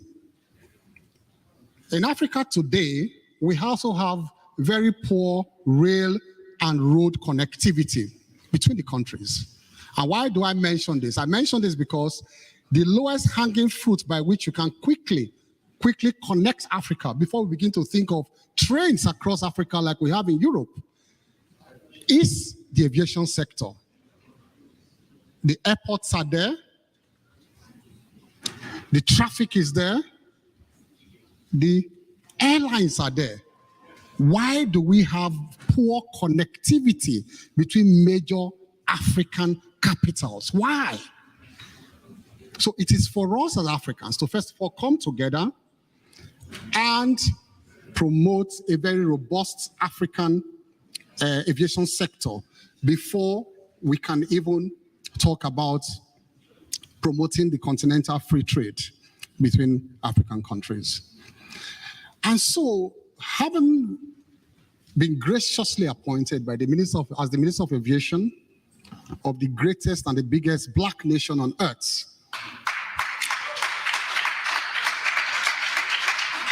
by Mr. President, our amiable President, I have set out very key areas for government, for myself, to achieve my major KPIs as Minister of Aviation, and I'll mention them briefly and how it relates to promoting investment within Nigeria.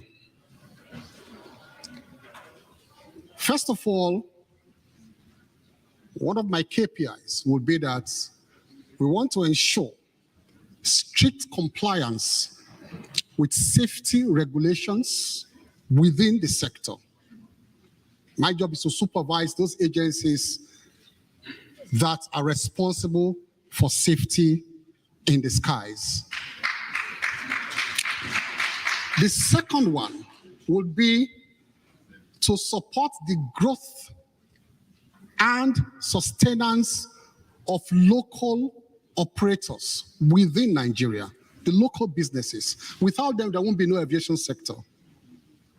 And over the years, we have had very poor records of the survival of private airlines within Nigeria. So whatever those factors are that hamper their growth and the sustenance, we want to address them, we want to support them. But at the same time, we want to hold them to the highest international standards whilst supporting their growth and sustenance. We also want to improve infrastructure within the aviation sector. There's a lot of infrastructural deficits right now within the aviation sector in Nigeria. So we want to concentrate on improving this infrastructure. Later, I'm going to come to all the deliverables under this, because under the infrastructure, we can talk of the terminals, we talk of the MROs, and so many things under infrastructure. We also want to concentrate on the human capital development within the sector in Nigeria. And of course, we want to optimize revenue generation also for government within the sector. And so, whilst we invite the world to come and invest in our aviation sector, having said the importance of that sector as the gateway for investors into the country. So I can say confidently that my sector is a sector that my sister here, the Minister of Trade and Investment, must depend upon if you want to attract people to Nigeria. So talk to me more often, my sister. And when you are talking to investors, tell them to come to the aviation sector first before any other sector to attract them into Nigeria. But whilst we do that, we just want to be very clear, taking a cue from the speech of Mr. President yesterday to the world, that we are not really begging for loans. We are not appealing, begging on our knees for people to come to Africa or to come to Nigeria. We are asking you to come and be partners, to come and invest in Africa, in Nigeria in particular. Come and make money. We have the population, we have the market, we have the traffic, we have the economy to support it. So what we're asking for partners. Come and invest in Nigeria, the Nigerian aviation sector. And in coming to invest in the sector, we are very clear as to the areas we want you to look at first as you come in. We are looking at 3 or 4 key areas as you think or consider investing in our aviation sector. And the first one would be that we want to establish world-class maintenance, repair, and overhaul facilities in Nigeria. That's the first in my own, agenda, top of my agenda. And there's so many, benefits that can come out of that. I regret to say that in West Africa, and not even in Nigeria, in West Africa, we don't have MRO facilities. We don't. Where our planes can go for C checks. Our planes, we fly our planes abroad and we go and queue in some countries in Europe for 2 months. In some instances, more than 2 months. For them to attend to our planes, to check them.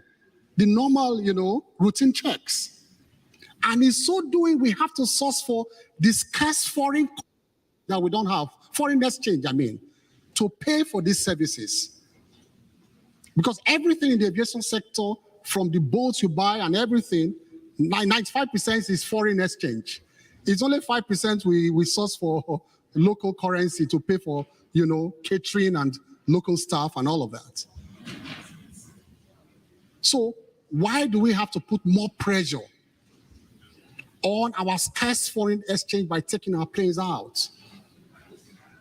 So if you come and invest in MROs in Nigeria, you will not only have the Nigerian markets, you will have the West African markets coming to those facilities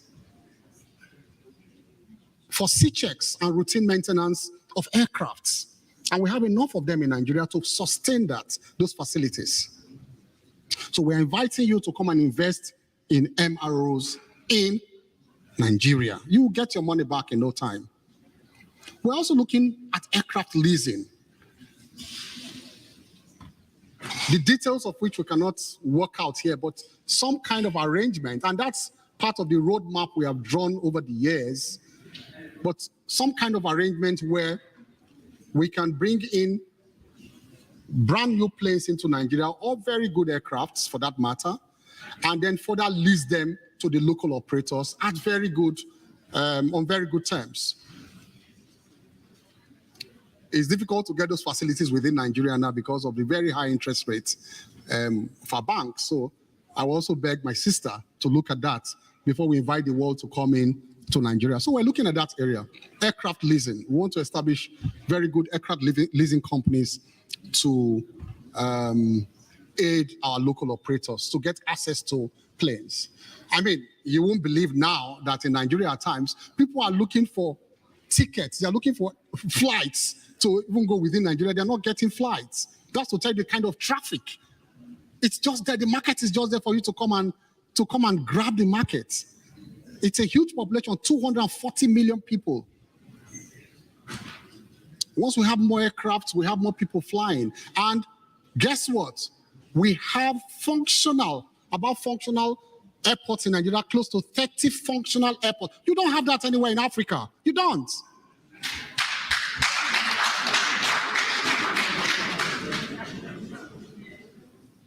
You don't have that anywhere in Africa. These are major cities in Africa, in Nigeria, that need connectivity. They need connectivity. And the traffic is there. And the businesses are there. People, they are moving up and down for one business or the other.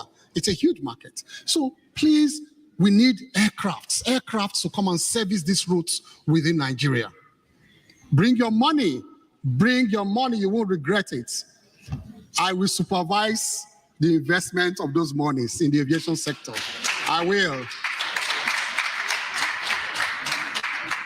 And then guess what? We have huge lands, huge one, for the that's the third area, for the establishment of Aerotropolis. That is one of the major, roadmaps, points in our roadmaps that we want to sell to the world. In Abuja alone now, we have given to aviation alone, we have about 12,000 kilometers? Where is the DG here? Of 12,000 hectares, yes. 12,000 hectares of land in Abuja, around the Abuja airport. You know what that means? To establish a huge aerotropolis. Shopping malls, 5-star hotels.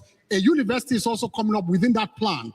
And the university has taken up now in the temporary side. So when you have a university there, and the first aviation university in Africa has been approved by the past president, and we are taking off now in September. And so admission is going on now. That university will be within the design of the Aerotropolis. And so you have hostels and all of that coming. So many people, will come into the Aerotropolis. And that's why, of course, you can see that the ministry was expanded from just Ministry of Aviation to Aerospace Development, or Aerospace Development as a whole. So it's a new plan to expand, within the aviation industry. We are appealing to you to come and invest in this Aerotropolis. We have the plan in other parts of Nigeria too, and you will get value for money. Give you an example now. If you want to catch a flight in Lagos, for example, and Abuja, for Abuja, the least time you can use to get to the airport from the main city, it's about 30 to 45 minutes if there's no traffic. If there's traffic, maybe 1 hour. And so just like you have in other parts of the world, in Europe, in America, you have 5-star hotels within the airports. And they'll patronize them more than even the hotels in town, the 5-star hotels in town. Come and invest in this Aerotropolis, get the 5-star hotels in. you will get enough people. You won't even be able to sell your rooms. Come and establish your room. Come and put a 300-bed hotel. You will sell the rooms and people will be looking for rooms to rent. In Lagos, it is worse. If you stay in Lekki area or, Ikoyi and all that, you can spend 2 hours or 3 hours getting to the airport. So why not develop the electropolis within the airports? You know, for example, that if you want to catch a flight in Terminal 5 now, Terminal 1 to Heathrow, in London, it's better for you a night before to go and check into the hotel around the airport. That's what we want to do in Nigeria. Come on, bring your money. You have the market for it. So we want to develop our electropolis too. So these are just a few investment opportunities we are selling in our aviation sector to the world. You can be sure your investment will be safe. Like we said, we have a president now who comes from the private sector. He understands all of these. One more thing, and my sister here can attest to it, for those who think they cannot get out their foreign exchange on time, like the foreign airlines and their trapped funds, we're doing something about it right now. Before, the problem was liquidity. Why? Because we spent all our monies on subsidy and perhaps on servicing our debts. But all of that is about to change. Subsidy has been removed and our liquidity, issue, it's improving right now. Before long, I've been told by the Deputy Minister of the Economy that a clear plan will soon be announced to liquidate most of these trapped funds to foreign airlines. So it's not money that it's not loan or money that is missing. The money is there, just the problem of liquidity.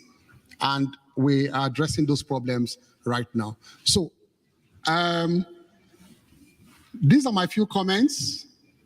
I expect my phones to start ringing once I come out of this place. And I'll be ready to take your calls. Thank you.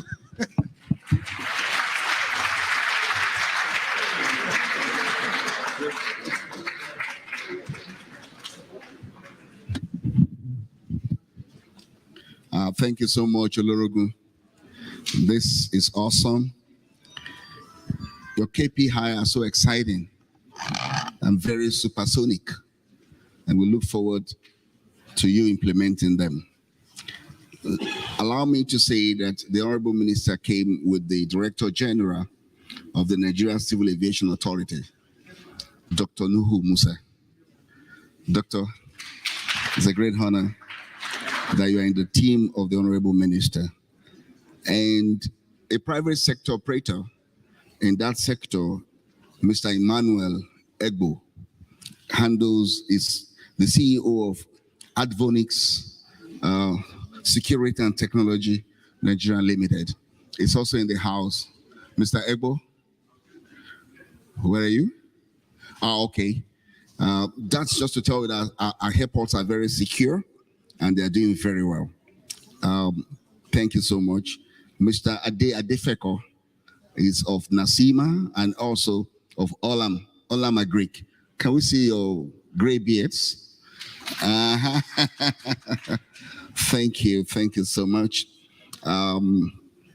Also, as we were ramping up, we have the pleasure of having the Honorable Chairman of the Nigerian Diaspora, NITCOM, Honorable Abike Dabiri Erewa. Madam Diaspora, thank you for honoring us with your presence. Mr. President, I know I should call you like I've promised, but having had all that we've had, it appears we've not said anything about agriculture. And Nigeria is everything, but we can't take agriculture out of it. So I have with me Honorable Latron Price, all the way from Atlanta, who coordinates the biggest agricultural product distribution network in the whole of the United States, Southern United States. And so he wanted to give just some advice on how we can key into this sector that is so important to us in Nigeria. Please welcome Honorable Latron Price.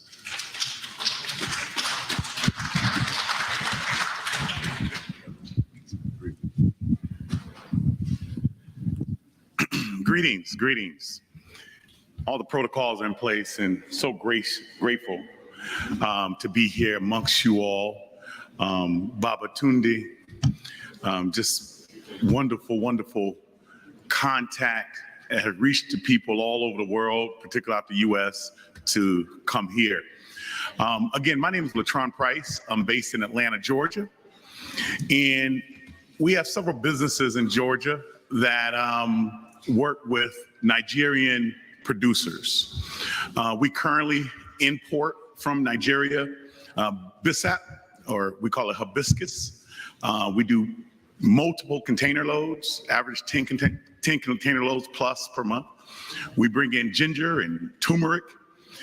And these are just some of the things that we've kind of found an interest in finding a secure way of investing in Nigeria in bringing products into the U.S., where the issue with capital and the exchanges and the challenges are mitigated by an asset or a commodity. Before going to that, and I'm gonna be very brief because I'm sure you all want to have lunch and go about your day. There's something that what got me into agriculture, and it was a trip to Africa. It was a trip to the continent. I spent a year on the continent, traveling between countries, having a better understanding of how the Creator, God, whatever we call him to be, we call him Allah, provide the bounties from our Lord and what those bounties look like in a modern society. And for me,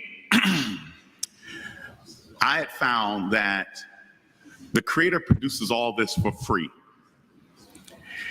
And there's a word they give us, but they don't give us a definition of it. And I just want to leave this with you all.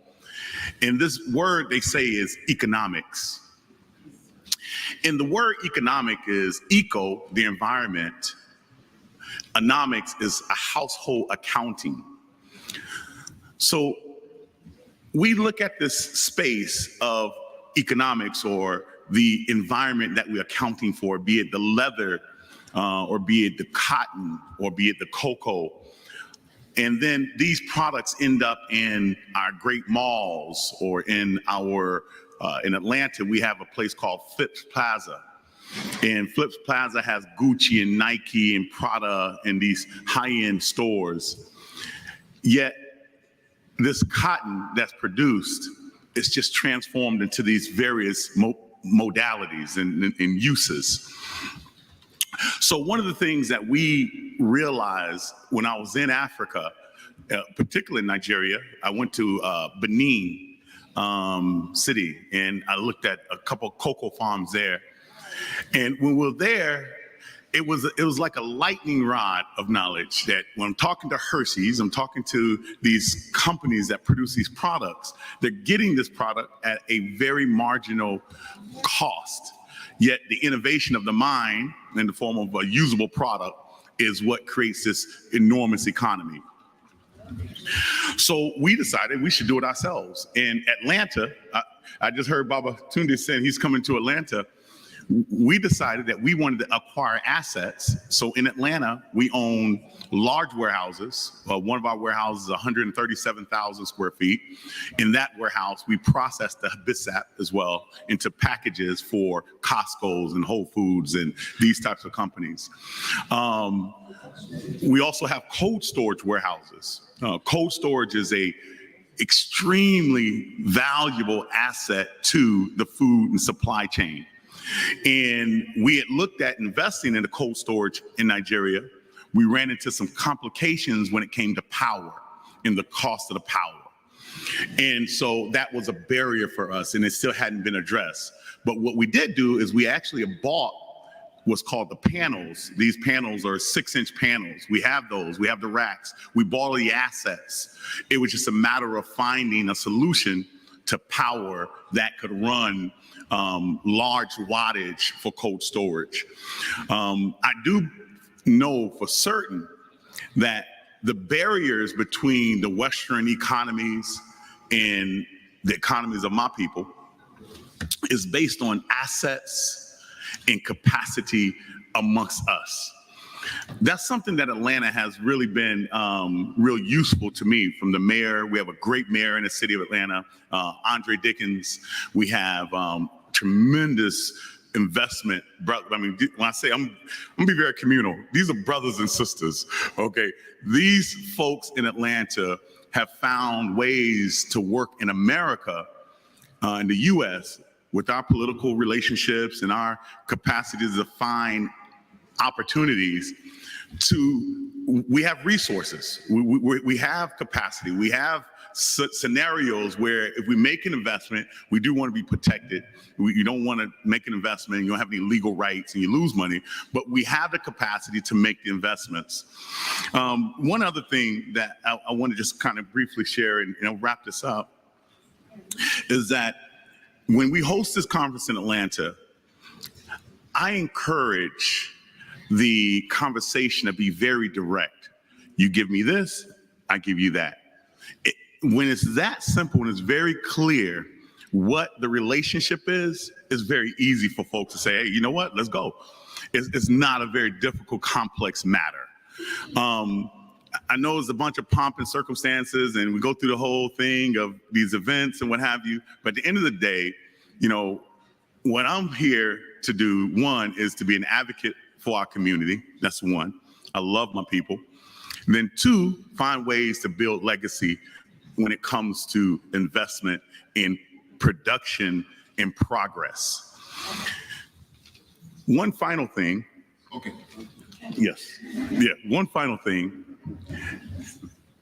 Dr. Babs, who invited me, is not here today. And he is a person of a university in Atlanta. He started the A.D. King Foundation. And Dr. Babs has been an advocate for Nigeria in Atlanta and really all over, but in Atlanta. So I just want to share with y'all my final note that as you all continue doing what you do, there are people like Dr. Babs that come from the same wombs that you come from that's advocating for the same success of our people.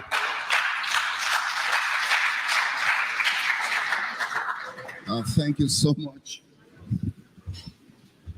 Well, I know you've also spoken for President Biden.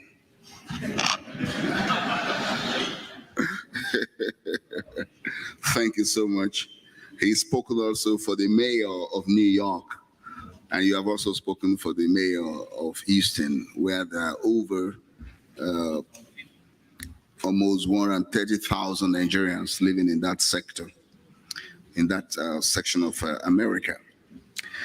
Ladies and gentlemen, I have done all that I could do to trick Mr. President to wait to this time. If I try any other thing, that may lead to some penalties. And so you will allow me to invite Mr. President to come up and speak at this time. Like I said, the representative of Mr. President is first and foremost here in our capacity as the Minister of Industry, Trade and Investment. And all of these activities fall within our realms. But Mr. President has conferred on her also the authority to stand in for him. And so for a double honor, Excellency, this afternoon, we're going to be welcoming a lady of honor, dignity, and power, someone who is so amiable. And since our inauguration as Honorable Minister, we've been excited in the Foreign Ministry that we find a partner to work with. And so this effort today is a combination of the Ministry of Foreign Affairs and the Federal Ministry of Industry, Trade and Investment. We're glad that we have made this possible, and we're happy that the Honorable Minister of Industry is here personally to deliver. May I now ask us all to rise and graciously receive I receive Mr. President of the Federal Republic of Nigeria, ably represented by Our Excellency, Dr. Doris Usoka Aniete.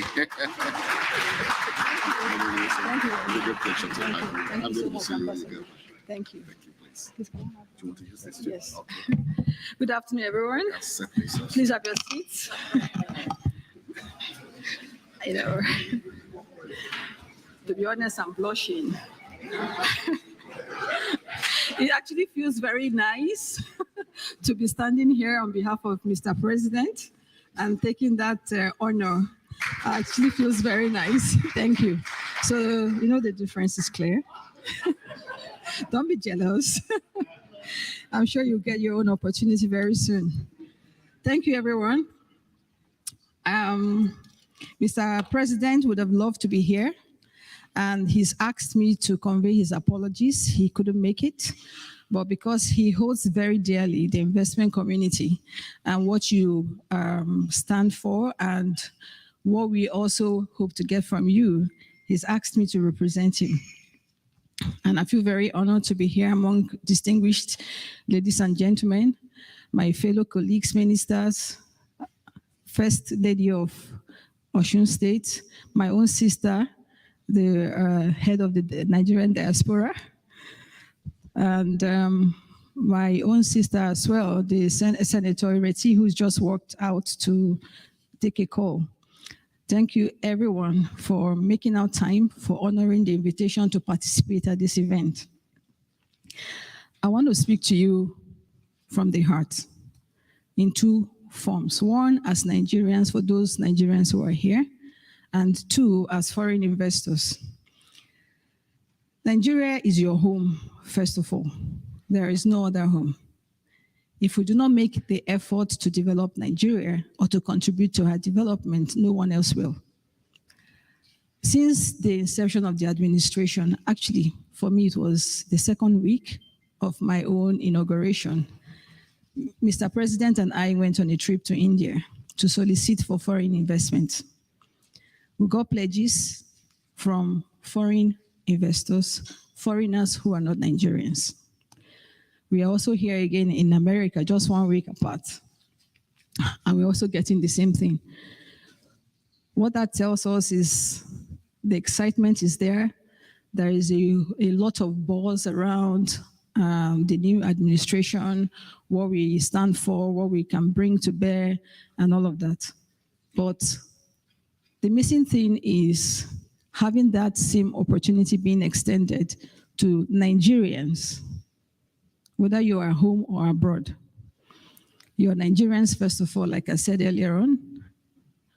Whether you're naturalized here as American or not, your home is still your home. So I want to encourage everyone here to look backwards, look inwards, and look towards Nigeria again. And I'm speaking because I know even recently, you know, the craze to do the Japa syndrome, to everybody's running away from Nigeria.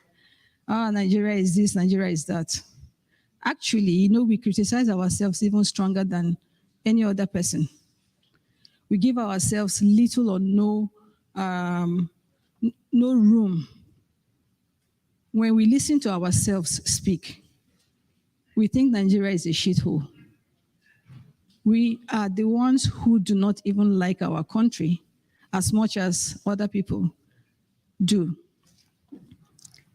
It's very important for us to begin to understand that the only way for any economy to survive, especially given what we're seeing globally, is for us to be nationalistic in the way we think. If you do not love your country, no one is going to love it for you. Now, I was telling you the story of our journey looking for foreign investors. We met enthusiasm, and so we met a little bit of, you know, I don't want to use any derogatory word, not so welcoming, not so welcoming attitude. And the only thing we can say is it's nobody's fault. it's actually our fault. If we find ourselves where we are in any situation, whatever the country has become, it's our fault. It there means that it's our collective responsibility to ensure that Nigeria turns around and becomes that country that we want it to be.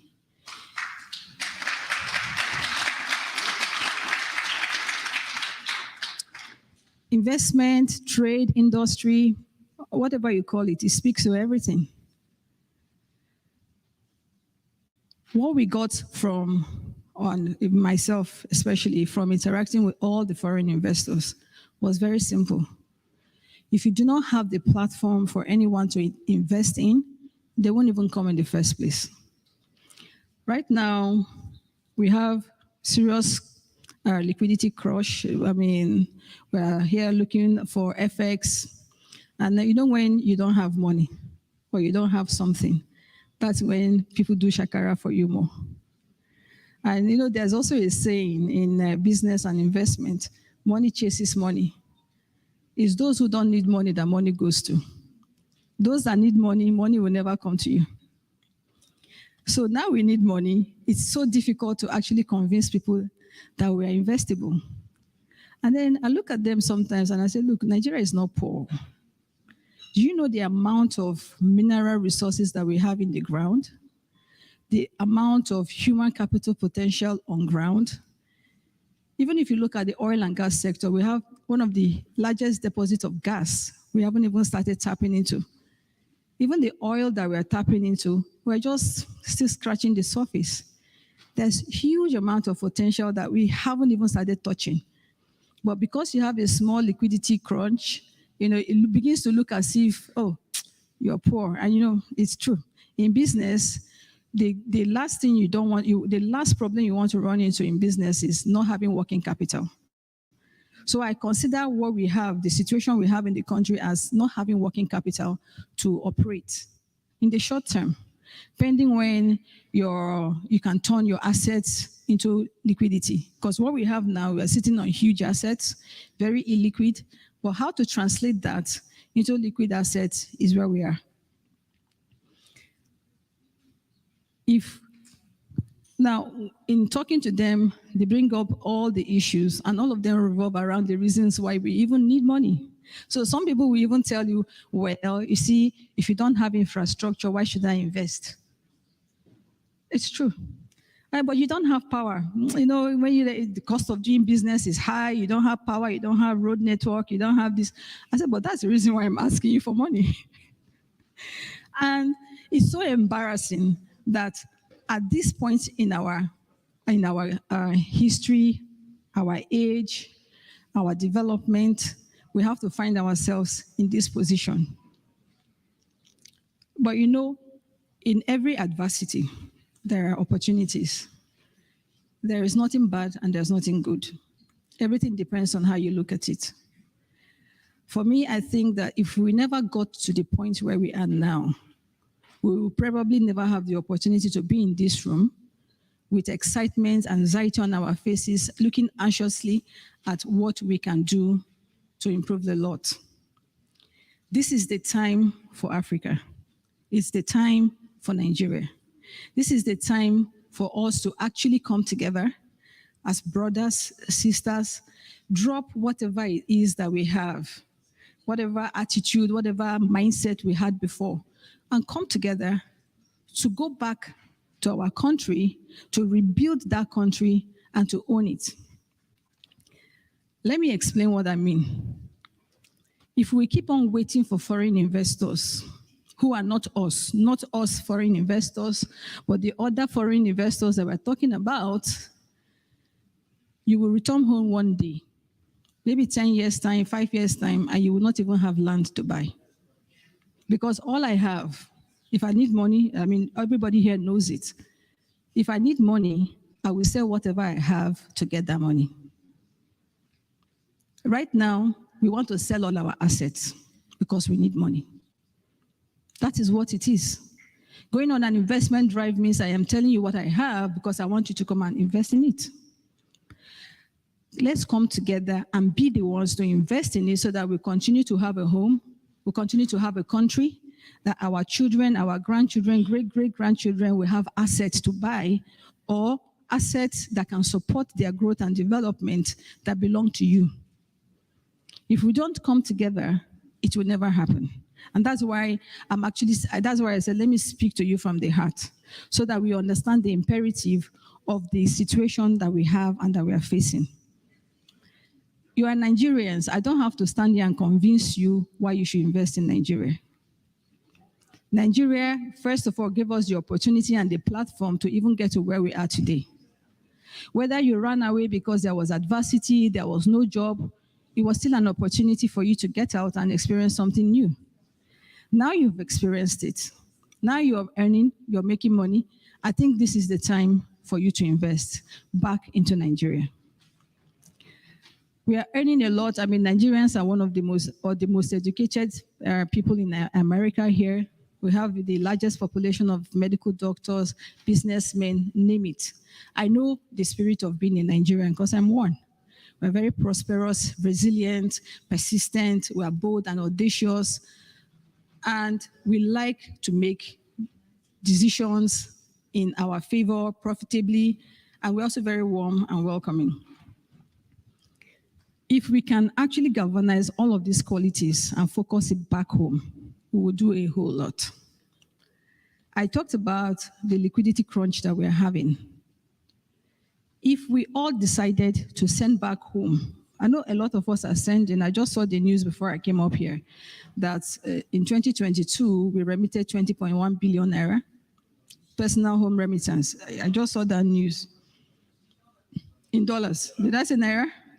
Dollars. Apologies. That is huge. That's actually all the liquidity that we need to jumpstart the economy and turn it around. But unfortunately, that liquidity is actually not hitting home or going where it's supposed to be going. We need to address that. Secondly, we have to create instruments or vehicles that will enable you also to invest back home. And that's my responsibility as Minister of Investment. Investment is the third thing. We have industry, trade, and investment. We're working very closely to ensure that we can, have a pipeline of investments or investable assets or projects that you can actually put money in, be it real estate, solid mineral, oil and gas, infrastructure. We have railways to invest in, port management. And the Minister of Aviation just got down here trying to convince you why you should invest in the airport. Port management is huge, both the airport and the seaport. Even logistics management, agriculture, the agro sector. I was listening to, I think he's gone, to the man that spoke before me who was talking about investment in agriculture. There are lots of opportunities where we can invest in. I do not need to convince you as Nigerians or as friends of Nigerians because you're here, because you're a friend of Nigeria, that Nigeria is a good place to invest in because you know the return on investment in Nigeria. There are challenges, but these are not challenges that we cannot overcome. The reasons why we have these challenges boils down to the same reason. So it's almost like a chicken and egg situation. I don't have money, then I don't have industries, I can't create jobs, then insecurity starts. Then we say, because there's insecurity, I can't invest, so I can't create jobs. Then more insecurity, so it becomes a recursive event. But if you look at the reason why some of those issues are actually present, like I talked about insecurity, which is actually fueled by unemployment and lack of job creation. You find out that it then means we need to first invest in job creation, then we will take care of insecurity. Just like I said, if I'm looking for money, and like if I borrow the Mr. President's word, he said, if I'm hungry, it wouldn't matter to me if I eat from a poison plate. It's true. It wouldn't matter to me who gives me the money, I will take it. So if people are hungry, they don't have a job, they'll pick up a job to become bandits. They are paid. I hope you guys know it's a job. And their job is to create havoc. but they are paid and they are able to feed themselves and their families. So for us to be able to overcome insecurity, we need to replace that employment with something that is more productive towards the society. And it's our collective responsibility. We, on our own part as government, can only promise you, and we mean it. One, the enabling environment for your investments to come in. We will provide that. Provide you the opportunity, the right framework, the reforms, the policies that are necessary to secure your investment. Mr. President promised us with his 8-point agenda on his priority list, one of them being upholding rule of law and equal and fair playing ground for everyone. These are things that we need to take seriously. We are committed to it. We've seen that with the bold reforms and policies by Mr. President, even from the first day, before he even saw his own office. He started. On his inauguration speech, on inauguration day, in his speech, he started. He took out the fuel subsidy. He went back to his office. Before he could settle down, FX was gone. And subsequently afterwards, bold reforms that speak to the kind of person he is and to his understanding of what we need to foster an enabling environment for businesses to thrive, for jobs to be created, for SMEs to grow. In any sector and in every sector we have in Nigeria, we have the opportunity or we have the potential to create huge comparative advantage for Nigeria to be a net exporter from any of those sectors. Be it mining and solid minerals, where we have huge deposits of gold and lithium. Lithium, you know what lithium is now. Lithium is now like oil. It's like petrol. But we have huge deposits of that. We have huge deposits of bitumen for building our roads. We have huge deposits of iron ore. Yet, we don't have a steel industry that is actually functional, that can meet the needs of the Nigerian infrastructural development that we're talking about. Opportunities in the agro sector. 40% of our GDP is contributed to by agriculture. And you know who is contributing that 40%? Our grandmothers and mothers in the villages. Those who are still cropping, subsistence farming, not enough to even export. That's what's contributing 40% of the GDP. That tells you and tells me Nigeria is still in the agrarian economy. Now everybody's talking about the fourth industrial revolution and we're still in the agrarian economy. Well, luckily, we've made significant progress in technology. So we're leapfrogging that agrarian economy we're in into the fourth revolution. So you can see a dichotomy of highly advanced segments and not so advanced, but then that tells you that that gap is where the opportunity for investment is. The youth population of 60% of 240 million is there. All of them tech savvy. They are anything IT, AI, before it comes out. Even your 2-year-old kid can unlock your phone and do wonders with your phone that you never know. Before they can even speak. We're also there. They're there. You see them here, the same. I don't know whether it's something in the air that, you know, I don't know. I've been thinking about it. But whatever it is, that is occurring simultaneously in Nigeria with the lack of development that we have. So we need to bridge that gap as quickly as possible. The other opportunity that we have that we need to think about seriously, we have a population of 240 million growing at 3% per annum.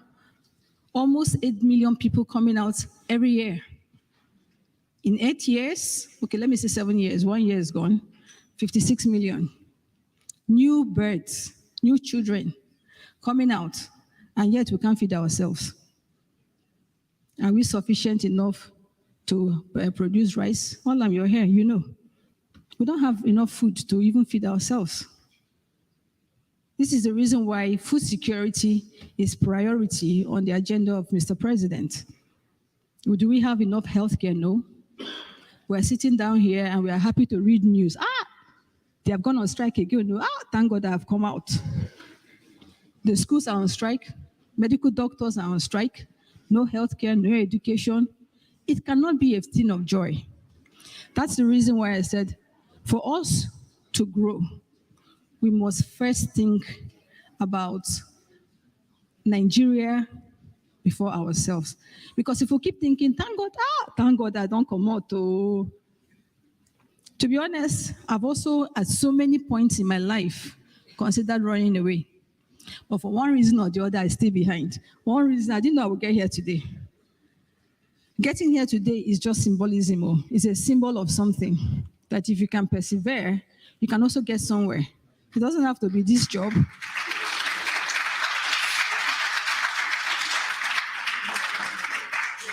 We have businessmen here. A lot of them have spoken. And those who stayed behind to invest in the country, come here. I also listen to my own people here to say, man, when Nigerians, they come here on holiday, see the way they spend. Because there's money back home, there's cash. There's money to be made, and it is true. Those who have also stayed behind have actually benefited significantly from the opportunities back home. And you know, that opportunity is so huge. It's enough for everyone. We are 200 million, we're still growing. I heard that by 2050, we'll be one of the largest economies in the world. I don't know, we pray no pandemic, no whatever, hunger will not kill us by then. Hopefully we'll do the right thing, and then we will have, imagine, just imagine who we are, how vibrant we are. Having just being 500 million people of Nigerians on this planet will probably turn this world around, because I know who we are. But it must start from home. Let us build a home that we can use as a base to launch our culture, ourselves, our ideologies, to launch whatever it is that you want to launch. I was speaking to some investors yesterday. I know it's taking time. I hope you don't mind.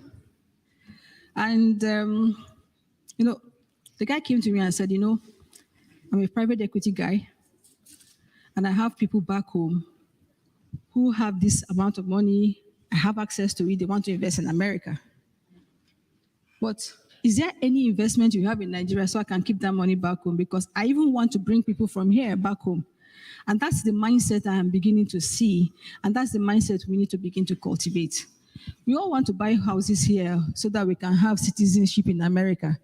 I know the reason why we want to have citizenship in America. To be honest, even me, I've been tempted. I've almost bought Guyana, St. Kitts, and I have Nigerian passport. I've considered, there's no citizenship I've not considered. Or should I just go and, all kinds of thoughts. And you know, that thought represents the collective thought of every Nigerian. We've all thought about it. Because we don't like the way we are treated when we go for visa. They treat you like this, like that, and you might not even get the visa. And then when you enter another man's country, you're a second-class citizen, even in your neighboring African country. But you know, or fortunately or unfortunately, when we go through that experience, we now want to actually even run away some more. But what I want us to start to think is, when we go through that experience, can we then use it to realize that we need to develop the country some more so that we do not have to run away? So we do not have, and you know, when you develop your country, they will beg you to come and take visa because they know that you won't run away. You will go back home and stay. That's the mindset that we have to have collectively.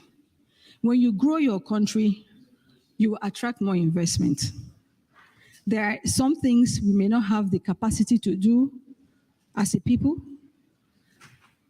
No problem. This is the reason why we import. This is the reason why we export. If every country is self-sufficient in producing something, even intellectual property, there will be no need for trade. Bilateral agreement, movement of people between countries, there will be no need for any of that. Even technology is imported. There will continue to be trade, but then it will be at a higher level, at a scale that is more sustainable, that can actually fuel the, maybe equitable growth, or a mutually beneficial relationship. That's actually the message I wanted to pass across to you. I think in closing, I just want to say, please keep your mind open. We're going to come back with lots of assets. We will continue to reach out to you to support Nigeria, to support your own home. Keep that open. The Minister for Aviation was speaking earlier on. I said, you need to work with me. He was actually the first minister I went to when we started, and I said, we need to work together. We need to improve the airport access because that's the first point of call for everyone who is coming into Nigeria. Not just in aviation, across different sectors of the economy, we will create those investable assets and expose them to you so that you can channel your funds and invest in those assets with right corporate governance so that you have confidence that your money is safe and secure. I want to thank everyone who is here. I want to thank the organizers for putting together this great show. And I want to thank you all for coming here. May God bless you. Thank you.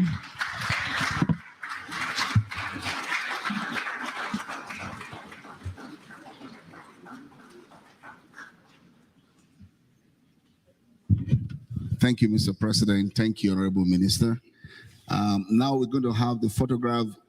First, the ministers will come out with Mr. Mark Alabi, please. The photograph. Please let us all keep away first until we finish this photo section. But let me just say that, have you taken your phone? Here, please. The ministers, please. The ministers, only the ministers, please. Only the ministers. With a senator, Ireti still around, Senator Kingibe, please. Please. Yes, please. No, after they finish. After the ministers, please.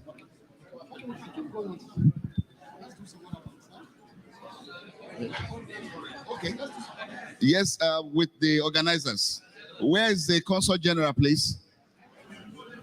Please come in.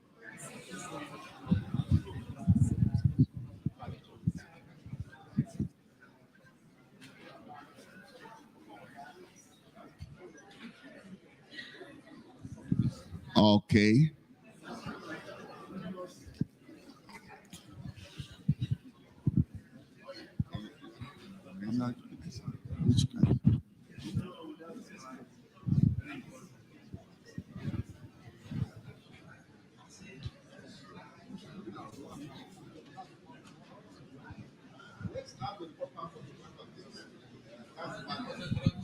This is the money. Yeah. So people at the end, come over here. So we have to go back. No, you can go to the front. Can they go up? Yeah, they can go up.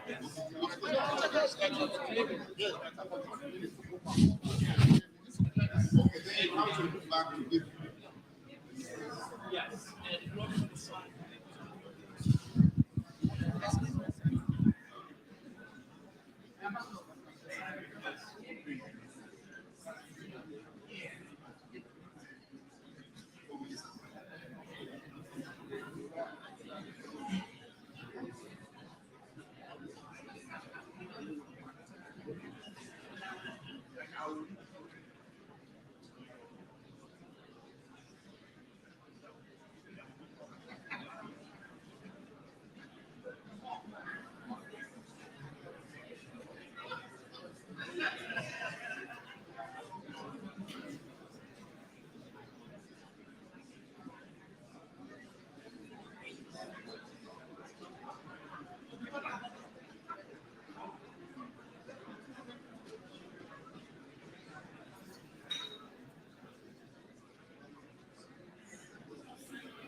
Okay.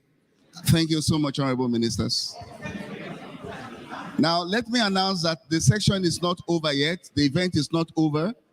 We just break into sessions now. And we're going to be having the honor of listening to Honorable Abike Dabiri to start that session. Please, let's go back to our seat now. We can allow Mr. President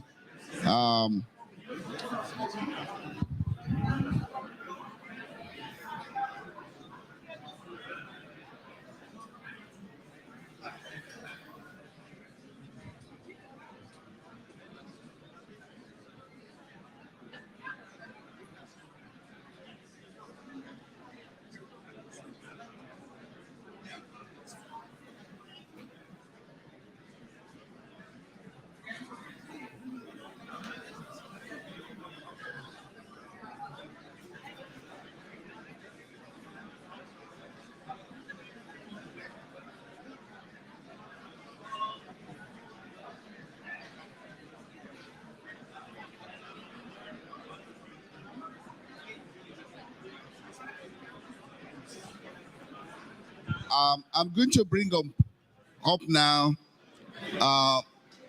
Dr. Kaira to speak on empowerment, and after that, we will have Honorable Abike Dabiri to speak. We're only closing the first section. We need to sit down. We are now into B2B, please. We are now into B2B session, please. We need to sit down, please. We need to sit down, please. We need to sit down. What's the name? Ureira. Dr. Ureira. Ureira, yes. Please, let's listen to Dr. Ureira, who's going to lead. She's going to lead us into the B2B session. We have to do matchmaking. We have had all the speaking. Now we have to do matchmaking. We have to go into real empowerment session. We have to go into the business to business. And so allow the Honorable and allow the Excellencies to have their seat, please. Hello, please. Allow Mr. President, Madam President to please.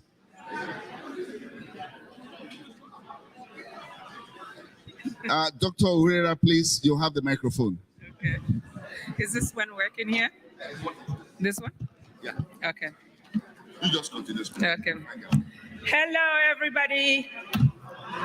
Give us a moment and let the excellencies to hear us, please. The event is not over.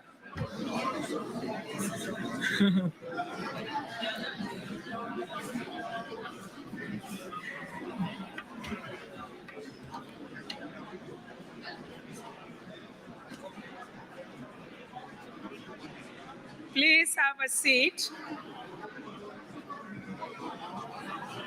Hello.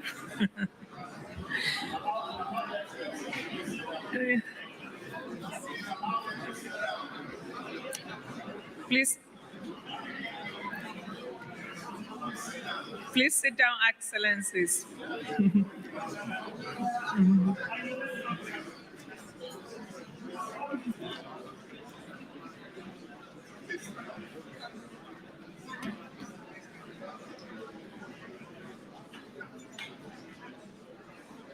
Yeah. Yeah, they're going to sit there.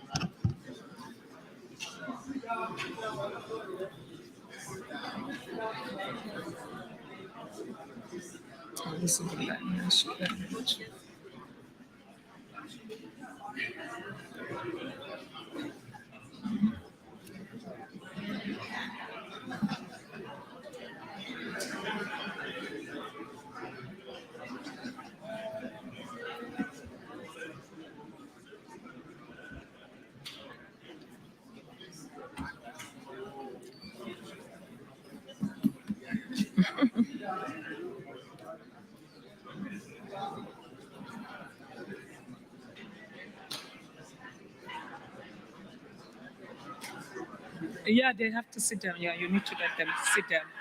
Yeah. Kai musu magana. Yeah, they have to sit down though before we speak.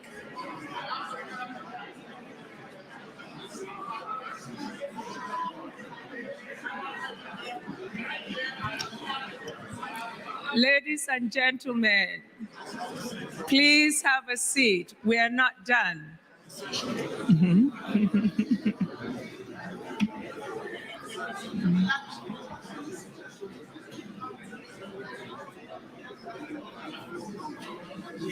You think so?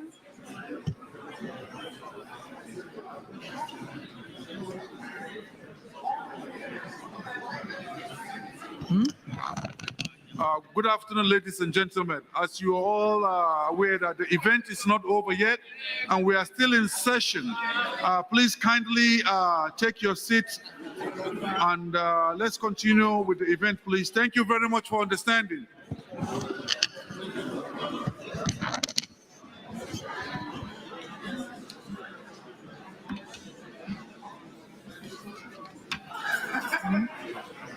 Are they gone?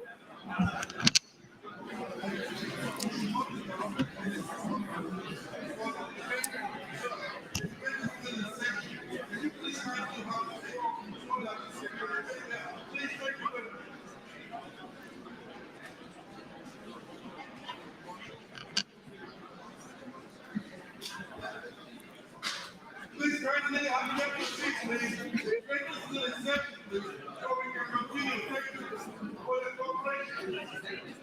Thank you very much for understanding.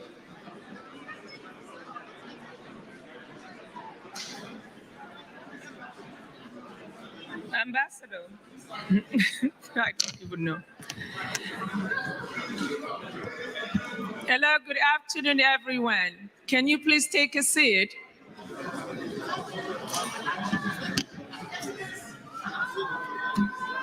Your Excellency, President Bola Ahmed Tinubu, CGFR, distinguished dignitaries here present.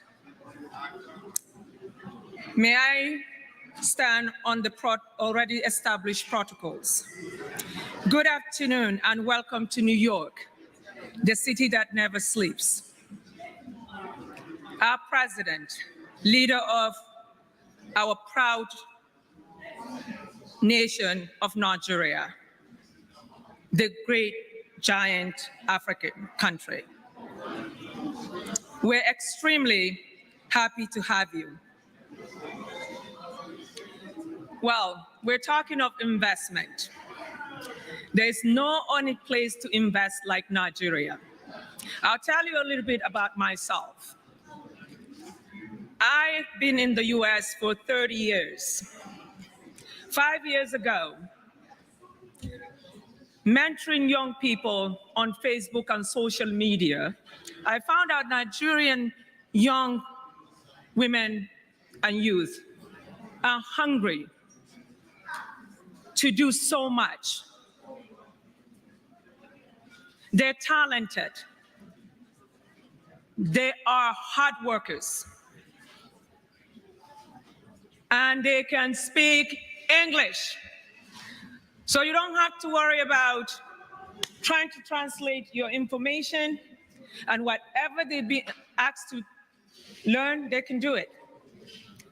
You have heard the minister saying there are over 240 million. And every year, we're having more. But think of that. More than half of the youth in Nigeria are well educated up to masters. Technology is something that is huge. Apart from the youth, we have natural resources. What we are lacking is sustainable development. Think of what you as an investor can get by coming to Nigeria and having sustainable product in agriculture. Even within Nigeria itself, you will make money.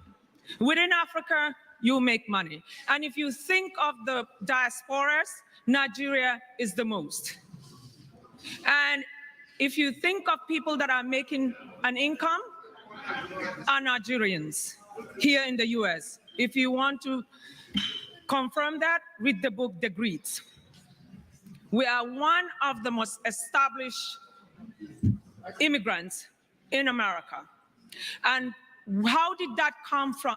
How did we get that? It is from our country, because we're taught to be hardworking. We're taught to work for what we believe in. So as investors, that is what you would want. You want where someone is hungry to be somebody. And Nigeria is the platform. So what I want you to do is already now, we are working with the Consulate of New York. We're talking with the governors and also the ministers to bring together the states in America and also the states in Nigeria. We will march whatever, if you're into agriculture, we'll look for a state that is viable for agriculture. If you are looking for mining, we'll do the same. If it is technology, there's so much that you can do in Nigeria. Education, hospitality, what else can you not have? And the fact that Nigeria is the largest country in Africa, and the fact that people can easily come to our country to purchase things is a gold mine for you.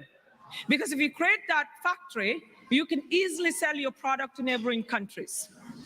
So what I would say, anything that you heard today is telling you that Nigeria is the place to be. Nigeria is the future for investors in Africa. Thank you so much, everyone. Thank you for all our delegates that are here. Thank you for our sponsors, Afrobank, First Bank Nigeria, Bank of Industry, Federal Ministry of Investment, MTN, New Energy Services, EcoBank, Nigeria Investment Promotion Commission, Sovereign Trust Bank, and Ministry of Industry, Investment, and Trade. And all the delegates that were here, thank you all. We wish you all a very, very, very safe trip.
Hello. Hello, ladies and gentlemen, before you leave, we have a special session by EcoBank.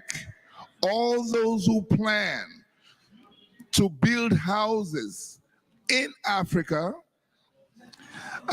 this is the opportunity. They've come here with special mortgage plans. So they're going to be here in a minute, and they're going to prepare and show you how to access some of these opportunities. EcoBank session is next. Thank you very much.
Ladies and gentlemen, EcoBank is here.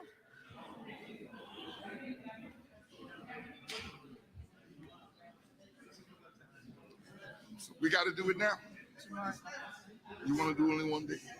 I mean, I'm just looking at the fact that Let's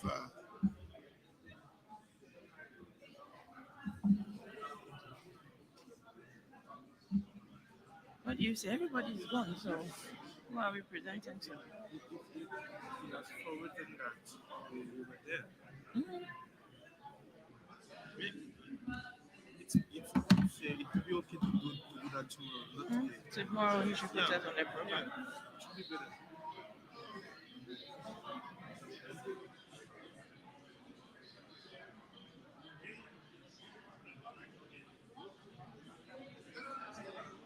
Push tell him that we'll do it tomorrow because nobody's going to listen to us. Trust me. I think because some of the you see that guy over there is from Benin Republic. I have quite a few of them here.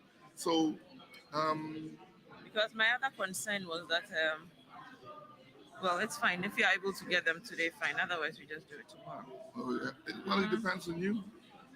Because tomorrow, maybe if we are slotted in before they close. Right. Well, they haven't even closed. Are they coming back? Oh yeah, they're going to get ready to do B2B session.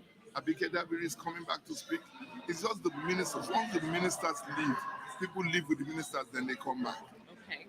You know what I mean? Because right now, nobody's going to pay attention. I mean, when you look at them. Okay, maybe, you know what we should do? Maybe we should wait for Abike to speak, to announce the B2B, and then right there when everybody's seated, then we can follow. Do you have access to the internet? It's not working. There's no internet. Where are you going to show this stuff? There's no screen. No, but I was just asking.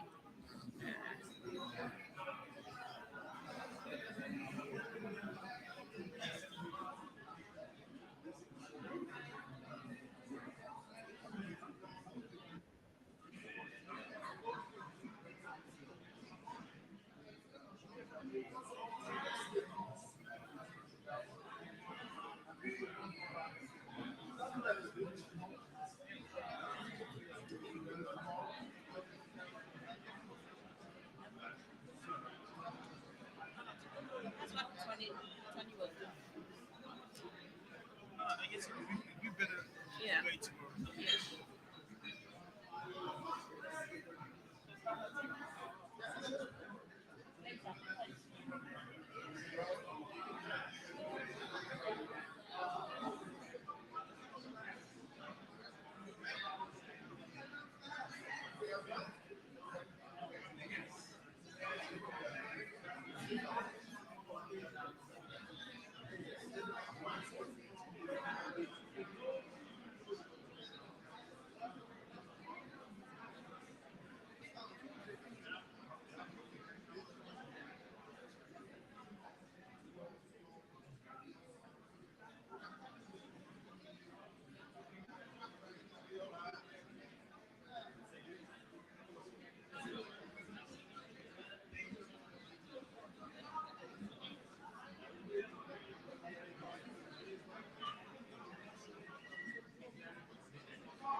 B2B discussions and all of that.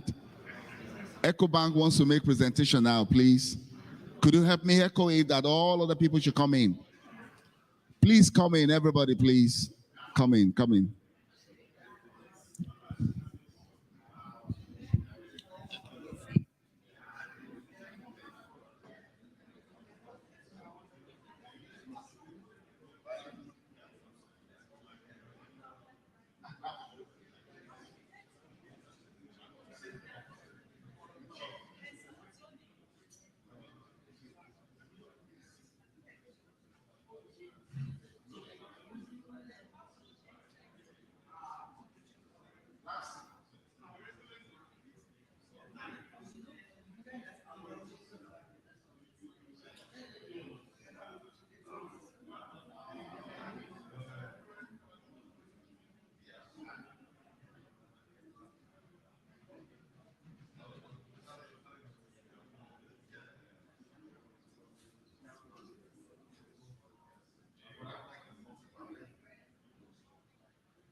Please, ladies and gentlemen, let us sit down.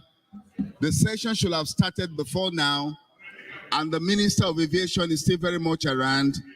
It will be coming back into the hall, but please let us sit down. And may I respectfully invite the CEO of KPRO, Mrs. Kurera Musa. Come and stand by my side here.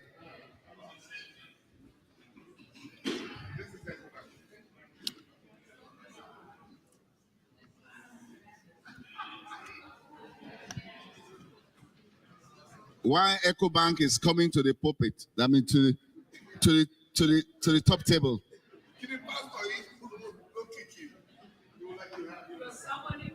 Just by my side.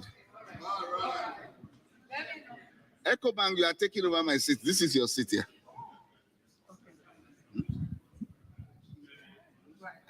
Mario Ndewa, mind. I shall worry as well.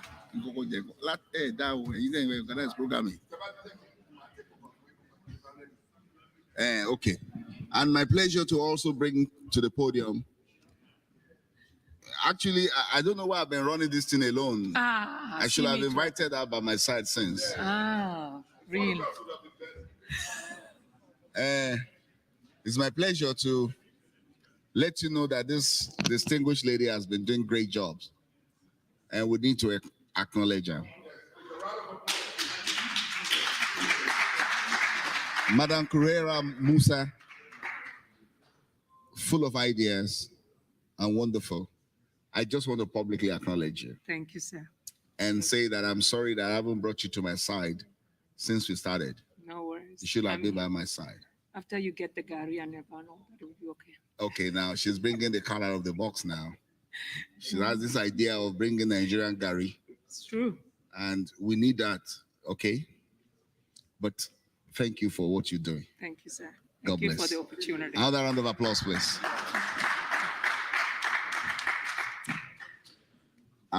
May I request Dr. Usman Mohammed, is he still around? The CEO of NESCO. NESCO is New Energy Services Company Limited. NESCO? Are you there? Not yet. Okay, may I also have the honor of introducing the CEO of Adroit Landstyle, architect Oladejo Olaoyin. Please come by my side also. EcoBank, please be getting ready. Please come this way. We want EcoBank to get ready, but Architect Olaoyin will take 5 minutes to give us one very important heads up. Okay? You have the floor, please. You can actually use this and use this. Good afternoon, ladies and gentlemen. All protocols observed. I'm happy to be here. Fortunately, I'm one of the few people that are privileged to be 100% Nigerian and also 100% American. So, having said that, I see both sides clearer. I live in Nigeria. My family live here. I work in Nigeria. My family live here. And fortunately for me, I was able to get them to Nigeria 5 years ago. And they spent like 4 years in Nigeria. And that was the most amazing time of their lives. So we are going to be hearing a lot of bad news, the branding of Nigeria. I want to put a word of caution to what we do. Nigeria is the only country I know that we love so much. At the same time, we debrand it. You won't see an Indian debranding India or a Chinese. The other time I saw someone saying Nigeria killed someone. For God's sake, I've never had America kill anybody, but people die in America even much more than they die in Nigeria. Yes, the country is not what we exactly want it to be as per security. But for God's sake, the margin you get in Nigeria, there is no way that you get that kind of margin if you're a businessman. If you're a businessman, you know that the more risk, the more benefit. So Nigeria is developing. We can't compare Nigeria to America right now. But the most important thing is we have to remember is that it is only Nigeria you can buy a plot of land for 1 million, and after 3 years, it turns to 6 million, 7 million. It's only in Nigeria you can do business and you have good returns. And people are going to tell you, I'm Yoruba. I'm Otunba Adejo Olaoyin, that's my name. People are going to tell you, the country is bad, the country is bad. I tell people all the time, I've always heard that. My father told me as a child that the country is bad. They are going to tell you that the country is bad. Don't listen to them. Oh, the country was so bad when we were growing up in the 70s, 80s, that Sir Victor Olaiya even used it to sing. Some of people remember, Ilule Kosowolode. Ọkùnrin kígbe, obìnrin kígbe. That is, they even use it to sing. But for God's sake, people were building houses, people were buying. They will tell you that Nigeria is bad. We do wedding of 20 million, 30 million. We do burial, we do all sorts of things. So don't listen to that. If you want to listen to bad news, you'll get bad news. Nigeria is the only place I know. I live in Lagos, Abuja, and Port Harcourt. I realize that it is so bad the way we debrand. Anytime I get in the plane, going to Nigeria, and I see expats leaving, I keep wondering, is it not the same Nigeria that we debrand? Between January 2023 and June, statistics show that 1,156 or so Nigerians left for Canada. About the same time, more than 15,000 of Chinese, Indians, and Lebanese entered Nigeria. The question is, what happened? And when we come here, we know, all of us know the kind of things we do here. See, you will not know Americans better than Americans. That's the truth.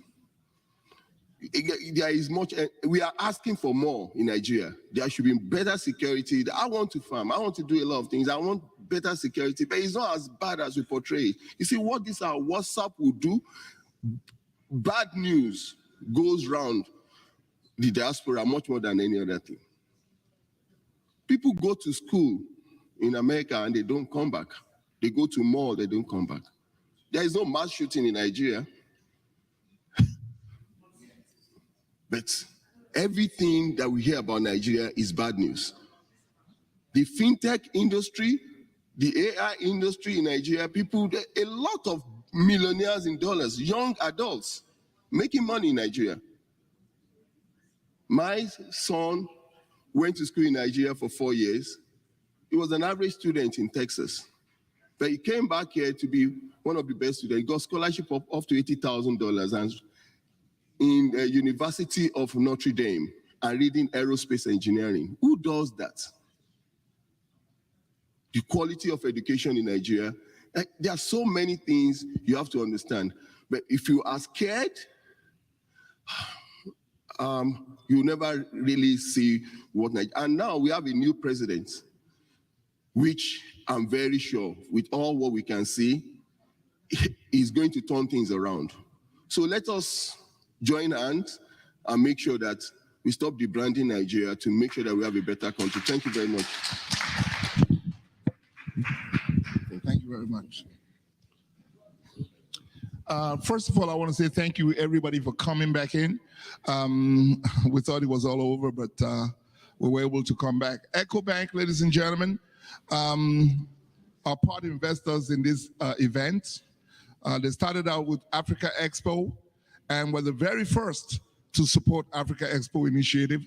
EcoBank is in 35 countries in Africa. Yes, and as you can see, the offices you see here are from 3 different countries. So I'm going to turn it over to them. They have something special to say to you. They have a special opportunity for Africans in diaspora, Africans that live in the US. The opportunities are immense.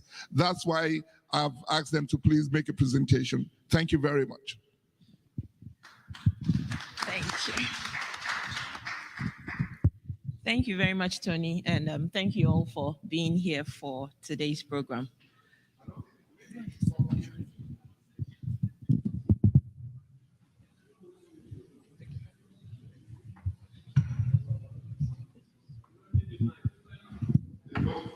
Yes. So thank you all once again for being part of today's program. So I'll make it brief and tell you all about EcoBank and what we have to offer. So what we have is EcoBank Diaspora Banking. And it's a product from EcoBank Transnational Incorporated, that is our group, and it's designed for Africans living in another country. And it provides a platform for safe, easy, and convenient access to a wide range of relevant banking products and services. time past, if you had to send money to anyone back home, you would probably have to wait for a colleague or a friend who is going down to your country to give the money to them to take it to your family members. But now with all that is going on, it's a thing of the past. So why not open an account which would allow you to transfer money directly into the account for easy accessibility to by the relative or friend you want to send the money to. Now, today, what we have to talk about, the special package or special thing that Tony was talking about, is that we are bringing you the diaspora mortgage. For us, we've come to realize that most people send money home on a regular basis for houses to be put up for them. And after 5 years of hard work, they get home and there's no house to show for it. So what we are doing now is we've partnered with a lot of real estate developers who we have their brochures and things around. You go through, you pick a house that you're happy with. If it's within your budget, we would go ahead and make this purchase for you. We'll give you money to make this purchase. You make a payment on a monthly basis. You have up to 10 years to make this payment on a monthly basis. You would come home and you realize that, yes, your house is secured. It has been put up for you. Most of the time, these houses are already available. So once you pick it and EcoBank makes the payments for you, we just turn the keys over to you. So there's no point renting a home back there for when you visit. You have somewhere to go to straight when you get home. There's no point renting a house for your parents back home if there's a need for that. They have places, through this mortgage program that we've put together, we can just let you even move them in once you qualify for this product. I'll pause here to find out if Kenya or Cote d'Ivoire has anything to add to my presentation.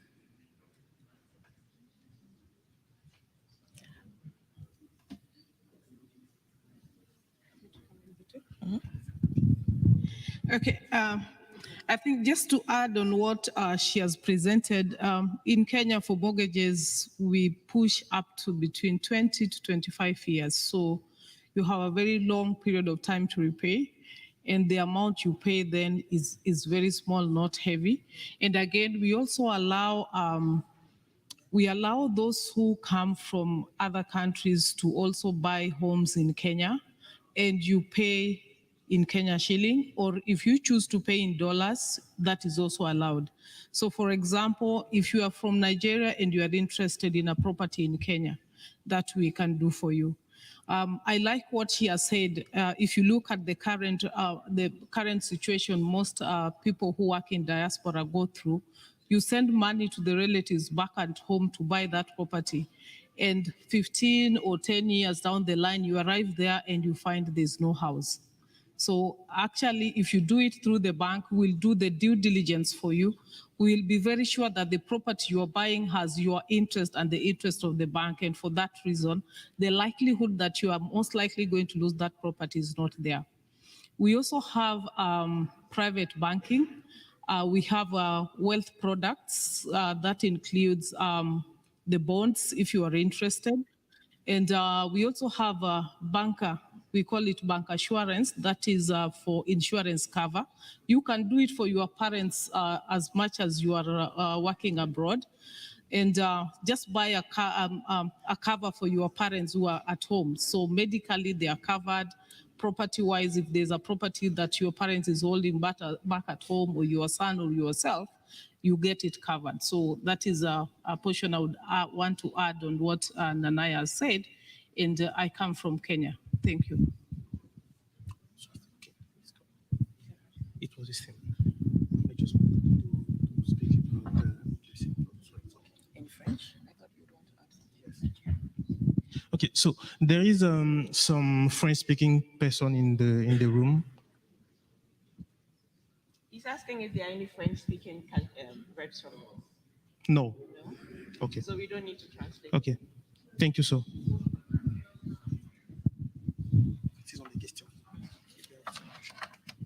So ladies and gentlemen, that's a brief presentation on our offering. So if there are any questions, we are available to answer them. I'd like to introduce myself at this point. My name is Nanaya Japon. I work with EcoBank Ghana. I've been with EcoBank for the past 16 years, and I'm the head of consumer marketing. Thank you.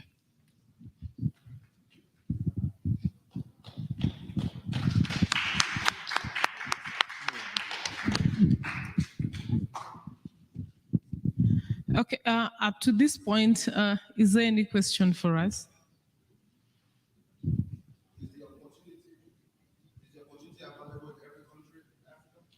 So, thank you. EcoBank is in 33 African countries. Okay, so, and all these 33 African countries have the products available.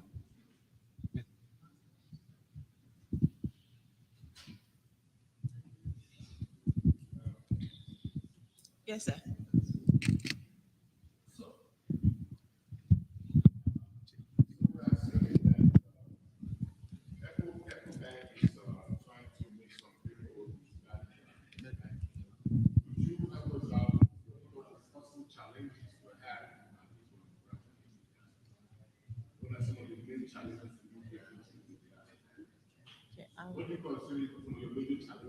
Okay, so it's account opening process has been a little bit tough for us because initially you would have to be in the country to complete the forms, or we would have to mail the forms to you to complete it. But in the past year, we've been able to put it up on our portal. Okay. So once you go there, you do the upload yourself. There's no intervention. You just do it, and then the account is opened for you within 5 minutes. You're done.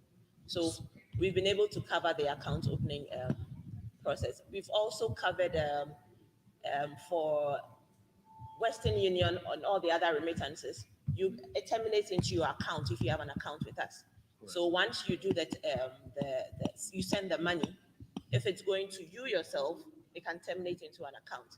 If it's going to a beneficiary who has an account with EcoBank, they can terminate it into the account. So there's no point joining a queue anywhere to go and cash that money. So yes, those are some of the things that we've had issues with, but now it's cleared.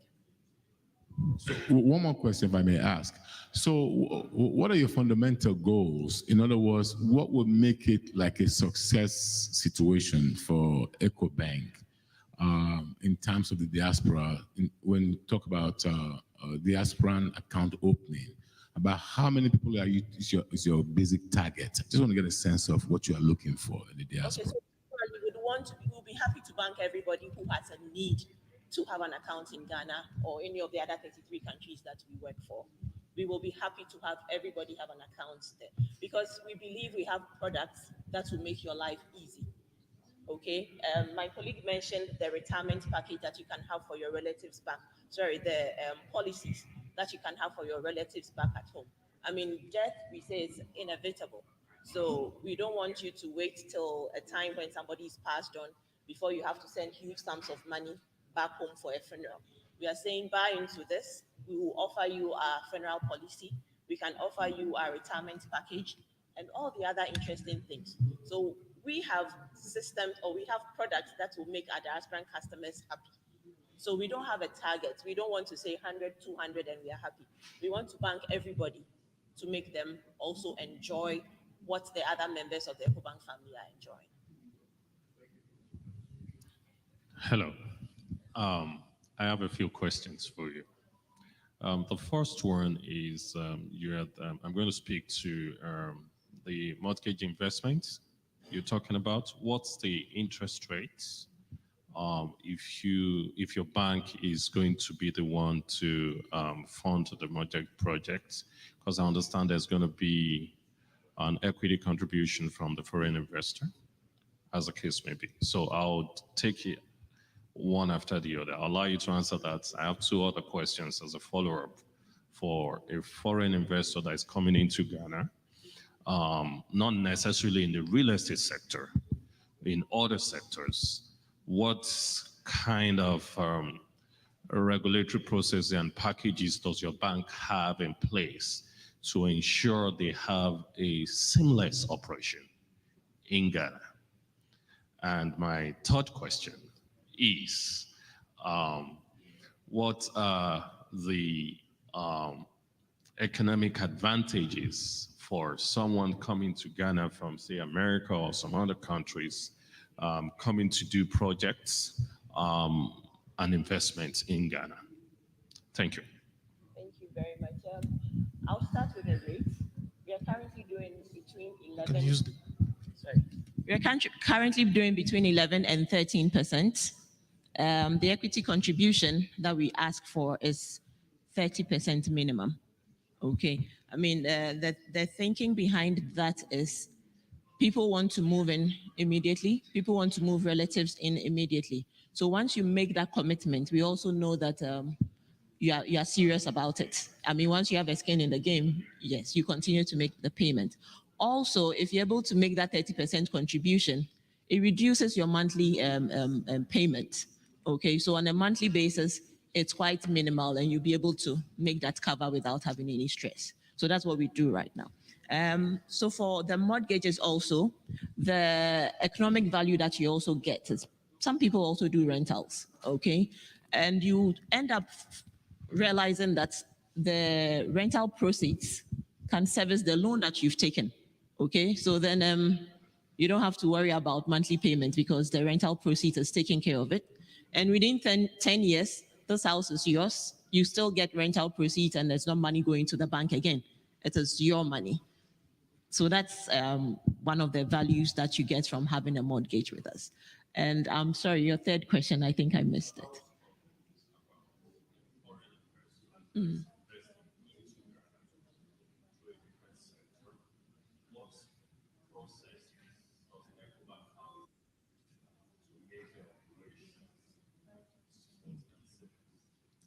Okay, so the little I know about that side would be that in most cases you're expected to partner with a Ghanaian, okay, to meet some of the regulatory requirements as one of them, that you partner with a Ghanaian. So once you have done that, you also have, it means that you have a relationship with this Ghanaian, okay? The person would have been checked by the Bank of Ghana, okay, and then it covers you a little bit. I'm not able to speak so much about it because I handle consumer. And for the mortgages, yes, I can tell you that because it's the bank that is fronting this for you, we go through all the processes that you have to go through, ideally, but we'll go through it for you. Documents are secured by the bank. We keep it safe for you till you finish making the payments. We would go and do the inspections to make sure that this house is there. We will ensure that the property seller has the title to all these properties and make sure that it is valid. Okay, so you don't have to worry about maybe somebody coming later on to say that I own the house, which is something that happens a lot back home. Okay, so the regulatory processes that we put through is to make sure that we've checked all the titles, and this check is done through the Lands Commission, and it's a government wing, so definitely things are done right. Yeah. Also, okay, before that question, again on the seamless process for investor, we are creating a specific platform which called Trade Hub, on which each investor can be interconnected within them. So if you want to know, as example, which is the best sector in which invest in Ghana, you may see in the platform the result of each specific sector, and you will choose the most affordable for you. Okay.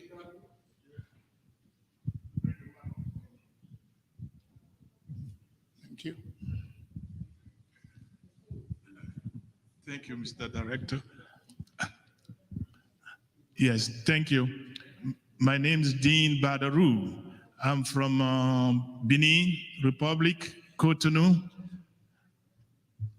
So I think you're talking about the 30% interest that people have to pay before they can. So the interest is between 11 and 13%. I'm 13%. Yes, 1-3. Okay. The 13 is the equity contribution. Okay. The deposits that you have to make. Okay. So that we will take care of the. Yes, because in Cotonou, I have like 43 acres land that I'm trying to develop. I already built my house in Pekadis, if you know Cotonou very well, because you're from Ghana, right? Yes. Okay, I've been to Accra so many times. All right, because to be honest with you, to attract people to invest in your stuff, I think you have to give them a deal, a sweet deal, because I have so many friends here in the entertainment business who are interested in going back. They are from Africa, going back and build their own house. I showed them the example. I spent like $500,000 for my house. It's almost a 9-bedroom, 3 different living room, 3 kitchen, you know what I mean? 6-car garage on the beach, If you, excuse me? Okay, exactly. A lot of people goes there with me. You can live for free, stay for free. I'm here. But because you have to give them a good deal. Like over here, I bought my apartment. That apartment cost me, when I bought it like 22 years ago, $490,000. Now it's 1.4. I showed that 1.4, $1,400,000. And the only things, the interest that the bank is taking is like a 7.3% in those days. So you have to rethink, because a lot of banks now are going bankrupt. Like I put my money in the African Bank of Africa, okay, and I know UBA, they're almost bankrupt now because they have a agent who works for free. You have to bring clients, and if you bring clients and the client invests, that's when they give you some kind of commission. What kind of job is that? They're like, it's back to slavery. Do you understand what I'm talking about? And EcoBank is almost the same thing. So you have to give people a better deal. Otherwise, we're just wasting time. People prefer to put their money right here in America than to put their money in Africa. Thank you. So I would like to say that for EcoBank, I would be happy if you could take a step and go online and check what our financials are saying about us. We are very solid and secured. Also, I would add that the last deal that I struck with some people in UK, there were about 25 professionals who wanted a house. We're looking at 9% interest rate for them. Okay, so what we do, this is just a guide. It's not straight jacket. Okay, we have discussions. We can always look at it and then make sure that customer is satisfied. That is key to us. Thank you.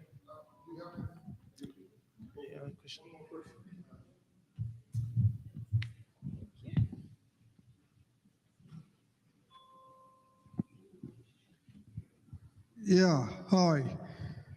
During today's event, I heard about a conversation that involves cryptocurrency.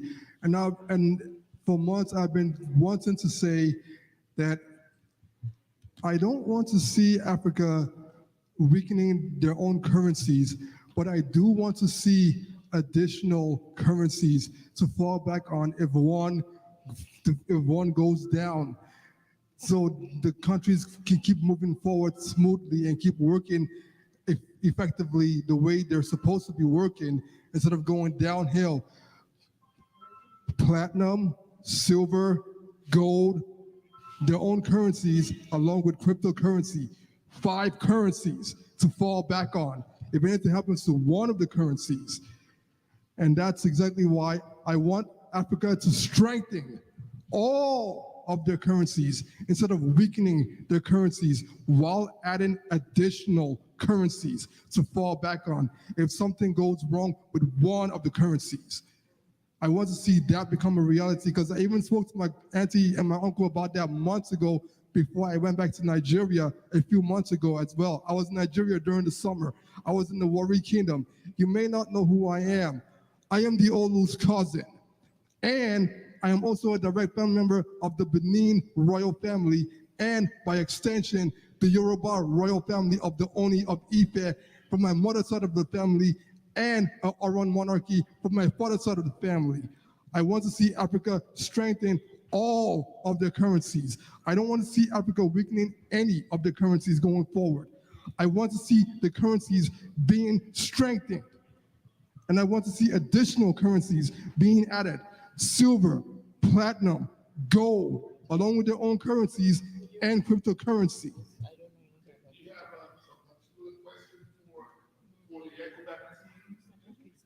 Yes, what do you feel about what I just said?